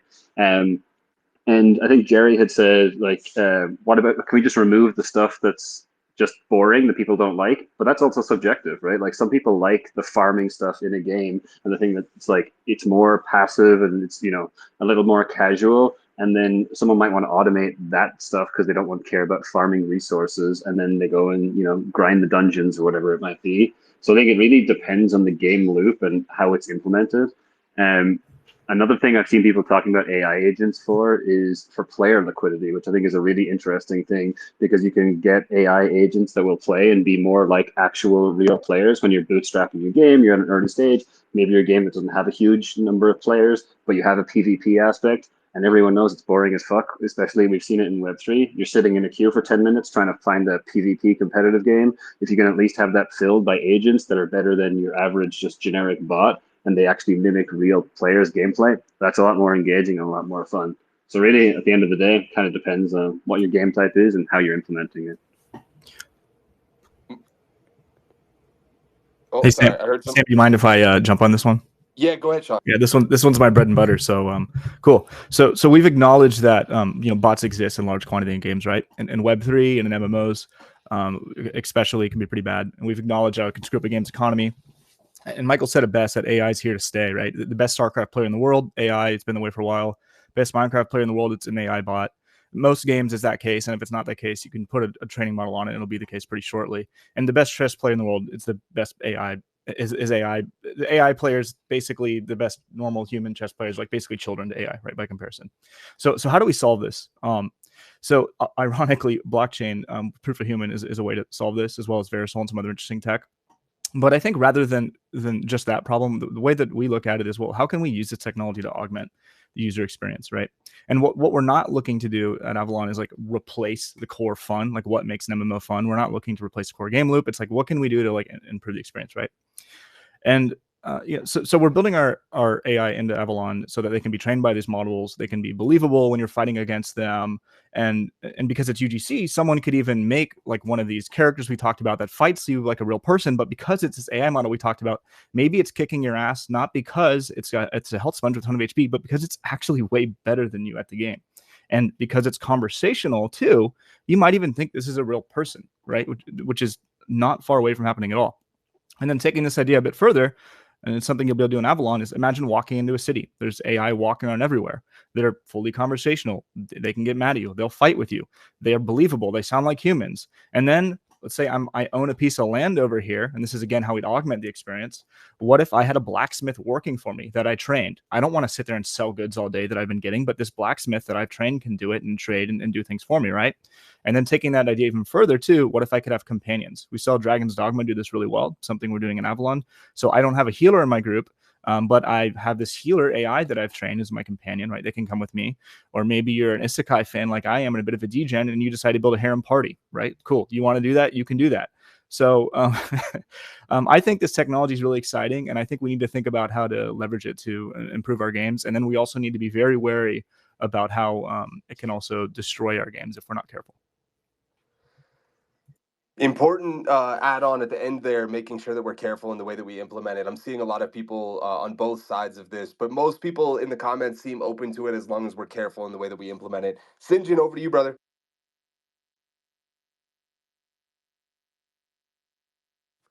All right, we'll go to Stardust.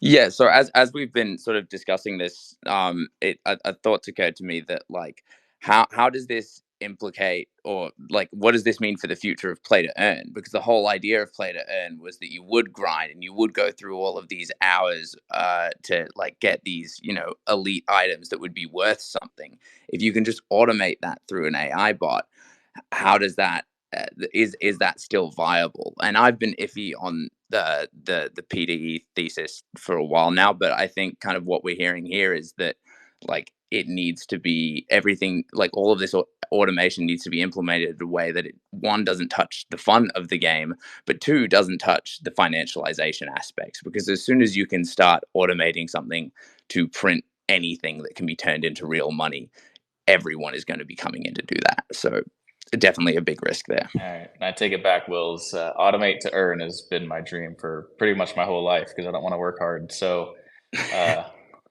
chill with those thoughts. Any day now. Michael O'Connor, over to you. Yeah, just just a slight little follow on from what Sean over at Avalon was talking about. For people who want to dig a little bit deeper into some of the tech that surrounds this, check out scalable, instructable multi-world agent. It's called SEMA, which is an AI agent kind of infrastructure for 3D virtual environments that DeepMind are building. This is pretty game-changing for the video games industry, that we're going to have instructable agents that are going to have contextual awareness of their surroundings that you're going to be able to train up. It's a pretty massive impact on what's going to happen in my view. So that's why I think it's important for us to be able to have these conversations and try to figure out ways to protect our games, protect our specifically certain genres of games, which are, I would say, more susceptible to what will happen as a result of this technology. But there's really cool opportunities. And the last thing I just want to say is go back to just some of the fundamental aspects of some game design kind of talk, which has been a prevalent part of this kind of topic, I think. You know, we've had lots of this kind of automative type design inside of our games, like people who play City Skylines, for example. They spend more time organizing the stuff, but then they do kind of engaging in like the loops that happen after you organized. When you think about turn-based strategy games, people spend all the time getting things ready so they're able to kick them off. And they're more hardcore games like Football Manager, more kind of hardcore games with hardcore communities. But this is not just an isolated thing with hardcore communities. When you think about go back to Farmville, people love the aspect of busy work. Let me clean it up. Let me just clean it up so everything's tidy and neat, and then I'll just get off the train and I'll forget about it for another 2 hours until I'm back on the train and I'll fix it up again. This is a play pattern that people know, and people love. And it doesn't mean that it's the only play pattern. There's lots of different ways, but people absolutely love this. Go back even further and you think about a game like Dope Wars, which is essentially basically a glorified spreadsheet that people organize. So these play patterns have been here for eons and they're not going away. And, you know, I think that the simulation genre, the one that I'm so passionate about, is one that can very much benefit from some of the changes that are happening inside of our industry. Yeah, definitely agree with you at the end there. Knock, tagging you in, brother. I'm actually incredibly bullish on what Sean's building for a couple of reasons. Um, the biggest of which is that he seems to have a real deep understanding of real issues that current MMO players face. If you play a game, I'll use WoW and RuneScape because it's the two that I know best. If you play either of those games today and you've been playing for any extended period of time, your experience is something like the following. You go to a major city for a quest or for an item, whatever it might be, there's literally nobody around. It's dead. You think about, oh, fuck, back in the day, this was popping. Like, everybody was here. You could talk to people. You would literally just sit in, like, Orgrimmar or Varrock and RuneScape and just talk to people for hours. It felt lively. It felt like you were part of an ecosystem. That's not the case anymore. In the case of RuneScape, I play the game, as everybody knows, literally all of the time, and I have a bunch of friends who want to play the game with me, and they are literally thousands of hours behind where I am in the game. So our options are one of two things. I don't ever play with my friends, or I lose all of the thousands of hours of progress in the account that I've created, and I start new with them, and inevitably they quit after 3 or 5 months, and I've wasted a bunch of fucking time, and I go back to the account that I was playing anyway. The idea that games, especially MMOs, shouldn't leverage some amount of like automation to help new players who are either way behind in terms of gear, way behind in terms of content completed, or just way behind in terms of hours played, we shouldn't help to make sure that those players have a better experience. That's insane to me. If I'm somebody who is trying to complete a couple of quests and I want to gain a mining level so that I have a quest requirement. Why shouldn't I be able to say, hey, my, XYZ autonomous agent or the automated gameplay portion that I'll be using for the next X number of hours, and I'm paying some form of in-game currency. It can be used as a currency sink. It can be used as an item sink or otherwise paid for within in-game items and goods. Why shouldn't I be able to do that? So while I'm offline, I can come back online, I can complete that quest, and I can get to the level at which my friends are at a lot quicker. I think that this is something that is really prevalent in MMOs. It's a major problem. Anybody who's played these games are so far ahead of anybody that might be interested in playing that game with you. You will literally never play with them because the time commitment is just way too high. And I strongly disagree with the idea that, well, just grind it out. I grinded it out. I played 2,000 hours. I don't care that I've played 2,000 hours of RuneScape. I care that I can play that game with people that I want to play that game with. And if there is a massive content barrier in front of them, then nobody's ever going to play the game. And it's part of the reason why MMOs today have such an issue with bringing in new players, because the time commitment to even just to get to play the game is ridiculous. There's a South Park meme from an episode maybe 15, 20 years ago at this point where he maxes out and he goes, we finally get to play the game. And that meme has become like reality for literally anybody who touches an MMO that has existed for longer than a year now. You literally have to grind away doing shit that you don't want to do to get to levels, because if they can't just boost you there immediately, because you'll fuck literally everything up for the entire ecosystem. But then your options are play this game for 2,000 hours and maybe I still like it enough to want to play with my friends, or don't play it at all. That's a really shitty experience to me. And I think that we're at a point now where there are mature games that could implement things like automation in ways that make sense. Black Desert has been around for a very long time.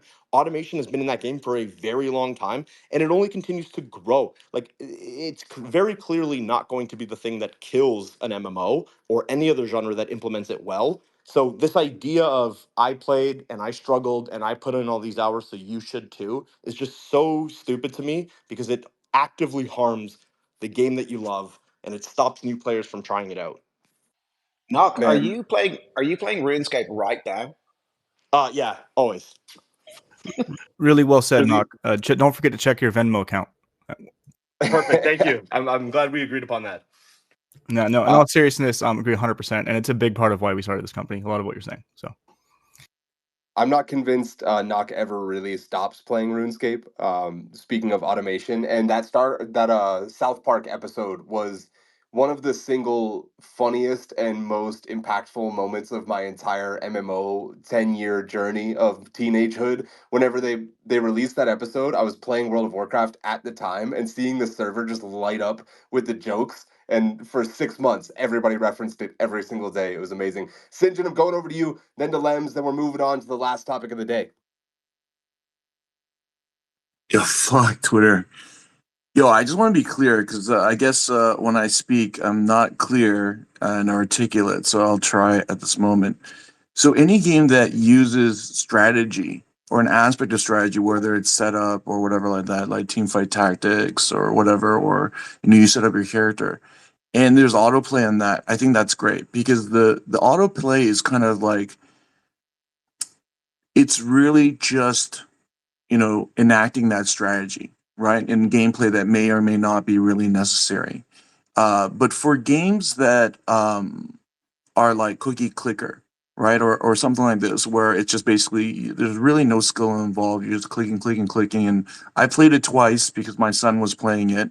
And after playing it twice, I thought this is fucking stupid. But, like there's a place for dopamine hits and, these easy dopamine hits. And I think when people are younger, they tend to just think, or this current, not to age myself or whatever, this current generation, they just fucking like these dopamine hits and they think that's fucking everything. And that's, equivalent to masturbation. Everyone likes a good jerk off every here and there. That's fine. Go, jerk off every morning you can dub on these games and stuff like that. But there's a, time and a place for that to look at it like in some sense. I want to make the distinction, bots are not AI. I mean, AI is on a different level, like whether it's learning from in-game, whether it's taking structures that you've kind of created and parameters that you've set out and how it interacts. That's something totally different. But on the question of MMOs, this comes down to it. Why isn't it just easier, like, to take out these parts where they're farming? Why is it easier just to put an automation? Why are these parts in it? Because making MMO for the last, like, I guess, like 10, 15 years has been on a formula, and it's fucking hard to do. Right. And at the end of the day, like what we're really doing here in Web3 with AI and stuff like that, that really moves the needle is that, we are not working on any formulas. We're doing something that's completely new. Everyone who's a game designer here is developing an original game to some degree. If you're a new game designer, you work for an existing MMO or a major company in Korea, right? You're not designing something original. You've been given specs and you're going to design, whatever this little bit of the weapon systems or this particular class or so on and so forth based on this formula. So, long story short is that I think, again, it's a range. But again, for my personal preference, I think, what we define as gaming, not just on financial terms, but on like real actual skill, I think that's the distinction for me. Great stuff. Adrian in the comments asking if I know the Baron's chat reference. Of course I do. Lems, over to you. All right, I'm going to mostly agree with Knock, and then he's probably going to tell me why I'm an idiot because I'm going to disagree a little bit. So I mostly agree with what you had on the MMO side of things, and I think it's good to have catch-up mechanics and a way for people to fast-track to catch up. But I do think it's like flawed if you can have where someone can come in, play a game for like a couple hours, then just have an automated gameplay, and they catch up to the other players, and then they go try and do like a raid with them or something, and they don't know the maps, they don't know how things work. You're trying to carry them along, and they're technically the same level as you, but they haven't actually learned how to play the game because they haven't spent the hours to play the game. I don't think someone should have to go through the bullshit 2,000 hours. I think that kind of sucks. But I think there should be a way to fast track, but it should be capped to a certain degree, or there should be something where they actually have to learn the game and be able to enjoy the game and experience the game, as opposed to just being fast tracked to the end game. Because that's kind of like reading the last page of a book or something and just like fast tracking to the end and then thinking you know the whole story. And that's kind of my take on it. Knock, put the hand back up, give you 15, 30 seconds, and we're going to move on. Yeah, one, I'll teach you. Just get to my fucking level quicker so that we can play together and I'll teach you how to get through it. I don't care if you slow me down. I want to play with my friends. That's my point behind like the automation piece here. The other thing is a really quick example of literally an automated system that has existed in RuneScape for 20 years. It's called Kingdom of Miscellanea. Users will put in a certain amount of gold. You can then go through your kingdom. You do a couple of cleanup to build like loyalty points with the people within that kingdom. And then every single day, they will deliver you resources, whether it be herbs or logs, whatever it is that you wanted them to do. But the point is, it's a really strong catch-up mechanic as an additional way to just build some resources for account progression. And it's a money sink for in-game GP. So every user who plays RuneScape for any amount of time, every single day, the first thing they do when they log in is they go, they top up Kingdom, they make sure that their distribution is set up the way that they want it to work, and then they collect their resources. It really hasn't had a negative effect on the economy of the game at all. It helps with account progression, makes it really easy for new players to start getting these resources, and it acts as a gold sink for the game that desperately needs a gold sink. If done well, even in really well established games, stuff like automation can work. Somebody call the police. Knock loves RuneScape. Fuck. This is a really good point. This is a really good point. Think Tank. We're moving on to a new topic, a new game mode. Honestly, KOL rounds are broken. Apparently, how do we fix them? We're seeing a ton of KOL rounds and pre-sales before token launches. Many projects are not even bothering to do public sales anymore. You either participate in a pre-sale or essentially buy an NFT that's just a token voucher for a future airdrop. There's a lot of issues here. Some of the terms suck for KOLs, like 2-year unlock schedules that are just ridiculous. There's too many rounds happening close together, so it's a fight for liquidity, and no one can seem to agree on how much support or content KOLs should be trading in exchange for better terms. And then does trading content and exposure for better terms, does that make you an ambassador? And then do you have to disclose that? And if you disclose that, how do you disclose that? People aren't happy on both sides, just seemingly endlessly. So my question for the panel: what's wrong with KOL rounds in your eyes, and do you have a suggestion on how we actually fix this across the board? I don't see any hands up. We could just move on to another topic if it's completely boring. I'm going to send it to Lems, who I know has at least a couple thoughts on this. Yeah, I feel like we're in a fight for attention on token sales right now. It is, everyone feels like they need to launch their token by the end of Q2, and it's just like chaos right now. Is like maybe token season is like going to cool off a little bit. Feels like there's way too many of these rounds. I'm confused as to why public sales have been totally abandoned. And they happened a lot before, and now I've seen almost everything is a pre-sale, and you have to like vest that, and then it's like again trying to do the whole low float, high FDV, so everyone gets like a good TGE percentage. Feels really broken. I thought Web3 fixes this. I don't know what the solution is. I just want to complain about the problem. Over to Koji, then to Knock.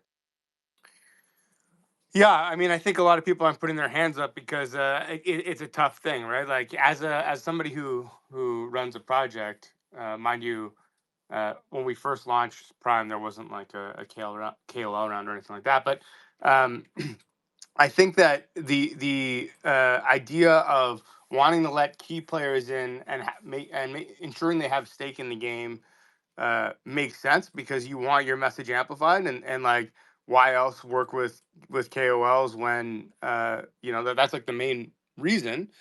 And the thing is, like, when you're first starting out, a lot of these projects don't have the funds to give these people. So, in our space, plug your ears. It's because it's not a security, but like, rather than give out shares of the company, maybe you give out tokens so that people can, feel somewhat invested in the project. And so, like, you can't really blame a project for doing these rounds.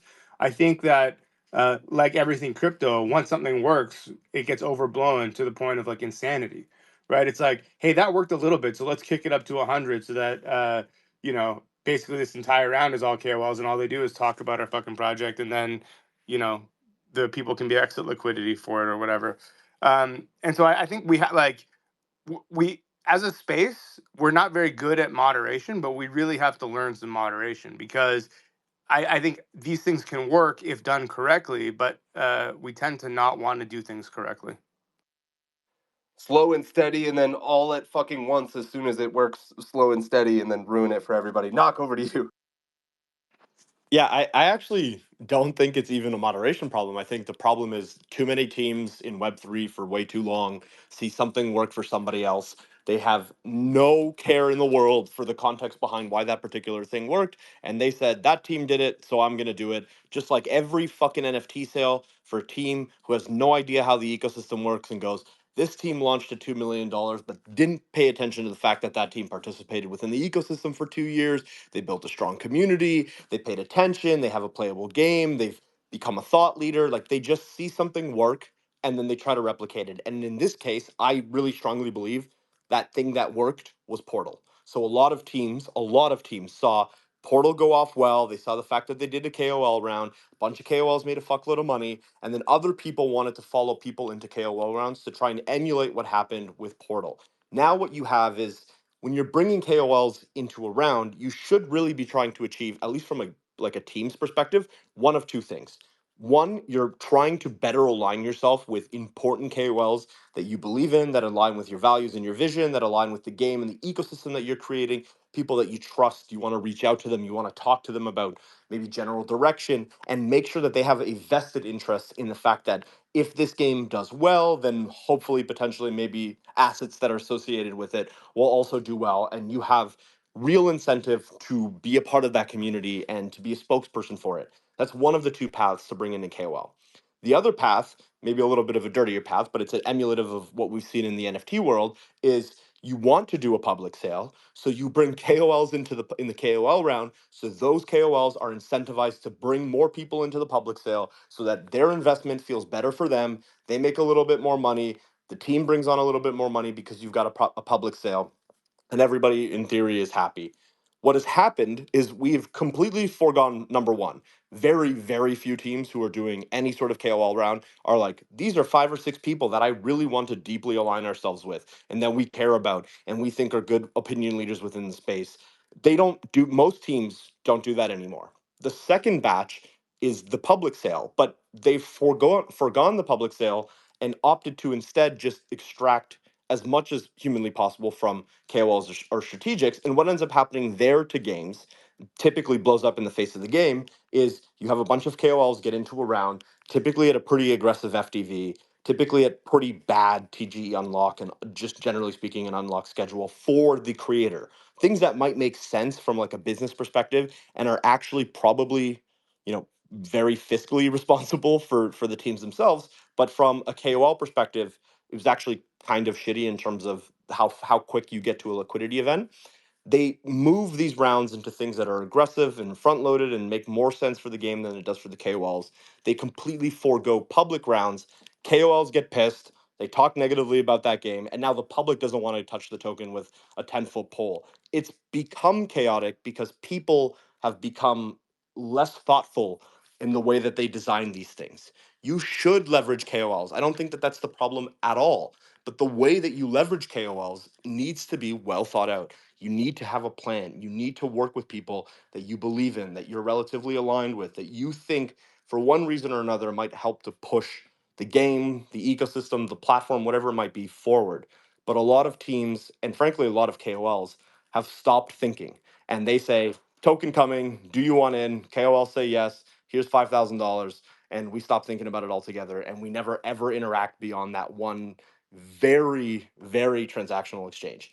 I don't think KOL rounds are fundamentally flawed. I think the way that we're executing them on both sides, both the games and from the KOLs, need to be reworked. We need to be a little more thoughtful. They are incredible levers for teams to pull if done well.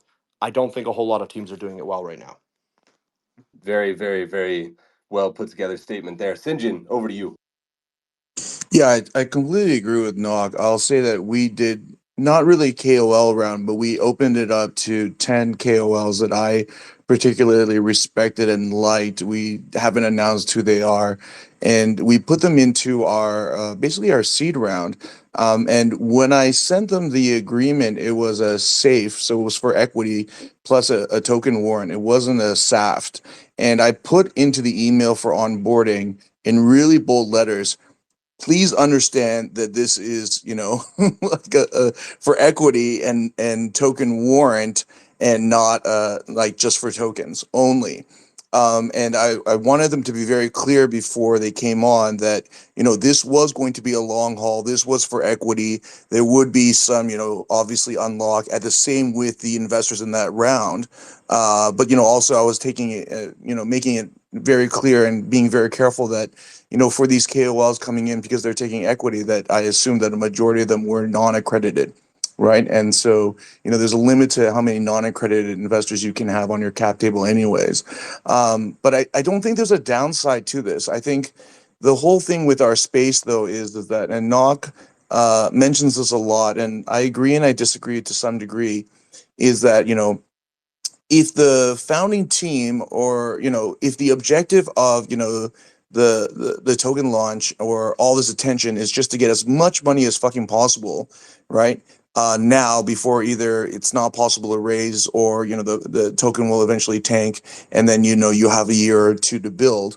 I don't know if I really buy that entirely. To some degree, yes, you have to get that hype up, and I guess at the end of the day, if it's just about attention, do the biggest KOL round you can, raise as much as you can, and then go forward and build out whatever you can. But I think if you do it in a strategic way, you're also picking KOLs that are more aligned with you. But again, if your idea is just short term, I guess that's where all the issues come out. Great stuff, Sinjin. I'll go to Michael O'Connor, then to Skyhopper. Also, Pawn in the audience says 2 hours is not enough for Gamified anymore. He couldn't be more right, because we skipped like 3 topics that were still bursting at the seams, but it's been a fantastic episode. Michael O'Connor, your thoughts on KOL rounds? Yeah, so just to kind of tie it back to what we said earlier on about how projects are all, trying to connect to KOLs for very clear strategic reasons, in games, in everywhere, right? It's not just even Web3, but it's probably more important in Web3. One of the reasons might be because inside of Web3, marketing is so important. What we've often seen is it's often far more important than even the product that people are building. If you market the thing well enough, the token pumps. And as we've often seen, the thing behind the token, the supposed product, may not even be there. So controlling the narrative is part of being successful in crypto. And it's something that all projects have to kind of learn, probably the hard way in many situations. And it's why it's so difficult for Web 2 folks to come over to Web 3. They just can't believe that, like, oh, hold on, you can put the product on the long finger. And that's just like, I don't even know if it's a sad truth. It's just a truth, right? It's just marketing plays such a prevalent role in the success of projects inside of crypto. So connecting to those KOLs is important, and people will invest, substantial amounts of money or, allocation of their token to make that work. And what's happened is because once in the bear market, we didn't see as many KOL rounds, but as soon as things kind of shifted, all of a sudden, loads of projects start planning their token, and they're now vying for attention. Projects just coming out of the woodwork, vying for attention. And who are the people that garner the attention? It's those KOLs. So they rush towards trying to find a structure that's going to work. And yeah, sometimes the structure can work, and sometimes it's pretty misguided. And I think that Nock, and as well as Sinjin, are totally right. One of the ways that it becomes misguided is you're strategically not aligned with the folks that you bring on. And ultimately, like, if you're bringing on any investor into your company, into your business, into your well, maybe not token, it's a bit different, but certainly into your business, you want those folks aligned with you, and that's super important. And I think that for me, and again, don't get me wrong, I don't have all the answers on this one. It's a moving goalpost. It's fucking crypto. Things are changing so rapidly on this constantly, and the narratives are shifting. But for me, it's always about doing good business with good people, and cementing positive relationships with people who you trust and who believe in your vision. And working with them to garner the kind of attention that you want and the kind of message that you want to put out. Yeah, I put out a tweet maybe 2 days ago now that said something along the lines of, my number one tip for people working with KOLs is find people that genuinely have a passion for your product, because the output that you get from them will be 10x higher than super transactional relationships. I'm sending it over to Skyhopper from iPad Hooligan for his thoughts on this.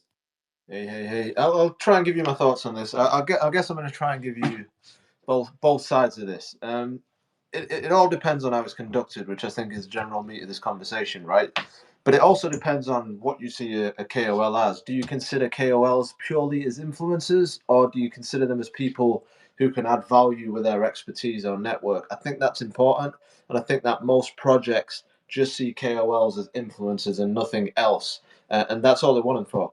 Nothing necessarily wrong with that, right? Like, listen, in the traditional world, a big portion of a brand's marketing strategy are influencer-based advertising and more, right? Let's say Sophia Richie is wearing some new Laura Piana sandals. It's going to be an instant sellout. These deals happen all the time in the traditional world, but often in this space, it can be misunderstood and can be frowned upon, right? Um, Expertise, influence, and marketing is important for any product in the space, but it's different here because there's often an opportunity for someone to make money before someone else can, and a lot of multiples, and that's where it kind of gets tricky. So again, it's how it's conducted. A lot of projects feel like they need KOLs, but it's often again just for influence, just for attention. And this space thrives on attention, and KOLs can help support that. But there's actually more depth and layers to this. Like, projects often want to use names to pump their investment decks. They want to use names for conversations and due diligence with exchanges too. And the community often want to know that there are KOLs involved that will talk about a token or project and help keep the word out there and help keep their name out there. This kind of, what I'd say, is somewhat of a new innovation of immediate unlocks for KOLs that can be a bit controversial with communities, and you see is popping up a lot recently. Can be a bit dicey, right? A lot of exchanges are also pushing back on unlocks too, so that may be a factor in the structures that are being offered to KOLs right now. You know, we have seen a lot of projects actually pushing unlocks back to make deals with certain exchanges. I think Binance probably a few weeks ago, or maybe even a couple of months ago, actually released a bit of a statement around that as well, where they're not allowing any immediate unlocks for any kind of team founders or KOLs. It has to be a 12-month minimum. So that's something to definitely factor in there as well. So it is quite a difficult piece to navigate. But you know, some of the things happening right now, and I can see from a community perspective with tokens and KOLs and even staking mechanisms, right? E.g., stake my token and get a token from another project that you can dump instead of getting APR on your host token. All of this stuff kind of reminds me a little bit of the early 2022 NFT whitelist meta, where certain individuals in privileged positions were getting whitelist and dumping on retail on day one. So again, coming back to, it all depends on your launch strategy. Do you want to do a pre-sale or a public sale? Do you need to make noise? Do you see a KOL as just an influencer, or do you see it as somebody who can add expertise? But otherwise, I'd say if it's just about attention, look after your community and development first, and let your community be the mouthpiece. Let them be your influencers. Most of the calls, a lot of calls actually are self-proclaimed calls, right? A lot of them I've not even heard of, and they pop up all over the place. Some are dark syndicate networks out there too. Some of them are in the super dark depths of crypto Twitter. It's like doing deals with the devil's assistant. Like, sometimes you got to have a shower. You got to have a shower after even talking to some of these dudes on Discord. However, there are some dope people out there with great expertise. I don't necessarily see them as a typical call. I guess that word's kind of getting a little bit dirty as well. I see people who are actively delivering for the space, e.g., you, Sam, right? I don't necessarily see you as a call. I see you as somebody delivering value for the space and someone who can bring value to a project through your expertise and network. And same goes for some of the other individuals in here too. And people like you are appreciated, and you can bring other things and not just attention. So it all depends on what you see as a call, as what you want them to do, and also the dynamics of having to navigate through this space where things change all the time and you have to do deals with certain individuals, you have to bring attention, you have to kind of look at things in terms of an exchange lens as well. There's so much to this. I don't know what the answer is, but I think KOLs are definitely important, but I think expertise network is more important than just making noise for overall sustainability. I hope that makes sense. I probably was all over the place a little bit there, but I could talk about this for a long time. No, I thought that made total sense and really, really appreciate that endorsement. Feel the same way about you guys. I am an advisor for My Pet Hooligan. Shout out to Tony who facilitated that, and also Skyhopper for being a great guy. It's been awesome working with you guys, and super stoked about the way that you've approached everything and the success that My Pet Hooligan has had over the past month. That's going to do it for our show today, guys. As we reload and regroup, let's give a tactical salute to Shrapnel, the premier extraction shooter powering the pulse of Web3 gaming. Shrapnel hosts the best live events in the gaming galaxy, tournaments where tactics and tenacity are tested under the watchful eyes of a global audience, while Dub and Cairo slam their keyboards and make memories. But what truly sets Shrapnel apart is the team, a platoon of pioneers in the Web3 wilderness. They're the architects of your arenas and the guardians of your gameplay. Special shout out Tony, Dub, Saigo, big thanks to Shrapnel for being the official game of Gamified. And let's not forget the power behind the play. It's Avalanche, the official blockchain of Gamified. Get ready to rally with legends as Avalanche powers up partnerships with the titans of esports like Korea's famous T1 esports team doing activations in North America or doing activations in Korea, or with North America's TSM Blitz migrating to their subnets. At Avalanche, every click, clash, and conquest is supercharged with the coolest tech in the cosmos, making history one block at a time. So stay frosty, and remember that in the Web3 gaming world, Avalanche is where the legends are playing, and Stardust is the official infrastructure of Gamified. So before you log off, let's zoom in on their latest game changer, Stardust's new user acquisition tool. Imagine snagging the spotlight for your digital domain, drawing in droves of dedicated gamers, all at a fraction of the cost. Stardust makes it happen by tailoring your reach to the right players at the right time. So keep your games glowing and your player base growing, and let Stardust be the secret sauce to your success. A huge shout out to this absolutely Titan packed panel today. We got Koji, Sinjin, Jerry bringing up the usuals, Dub as well, Lems of course, but Will's behind the Stardust account, the secret weapon over there apparently. We also have Michael O'Connor, one of my favorites over the last year of Gamified. Always appreciate whenever you make time for us yet again. Skyhopper behind the My Pet Hooligan account, flexing those muscles and that knowledge at the very end, as well as a few times throughout the show. You were absolutely incredible. You're welcome back anytime. As well as Sean, what's the word? Compared to Paul Bettner earlier, which is about as high praise as I can possibly give. So you're also welcome back absolutely anytime. Jerry as well from Uptick, mentioned you with the regulars. Appreciate you as always. Some of the regulars, since I overbooked by one, just wanted to give you guys a special shout out for allowing me to rotate the panel and make space. Still hoping one day Twitter expands the panel here a little bit so we don't run into that issue again. But a huge thank you to everybody. If you want a giveaway today, Lems or Icy will be in your DMs to make sure that that gets fulfilled. And I will see you guys next week, same time, same place. Thanks, Gamified, for being the best part of my week every single week. Love all you guys. Big smooches.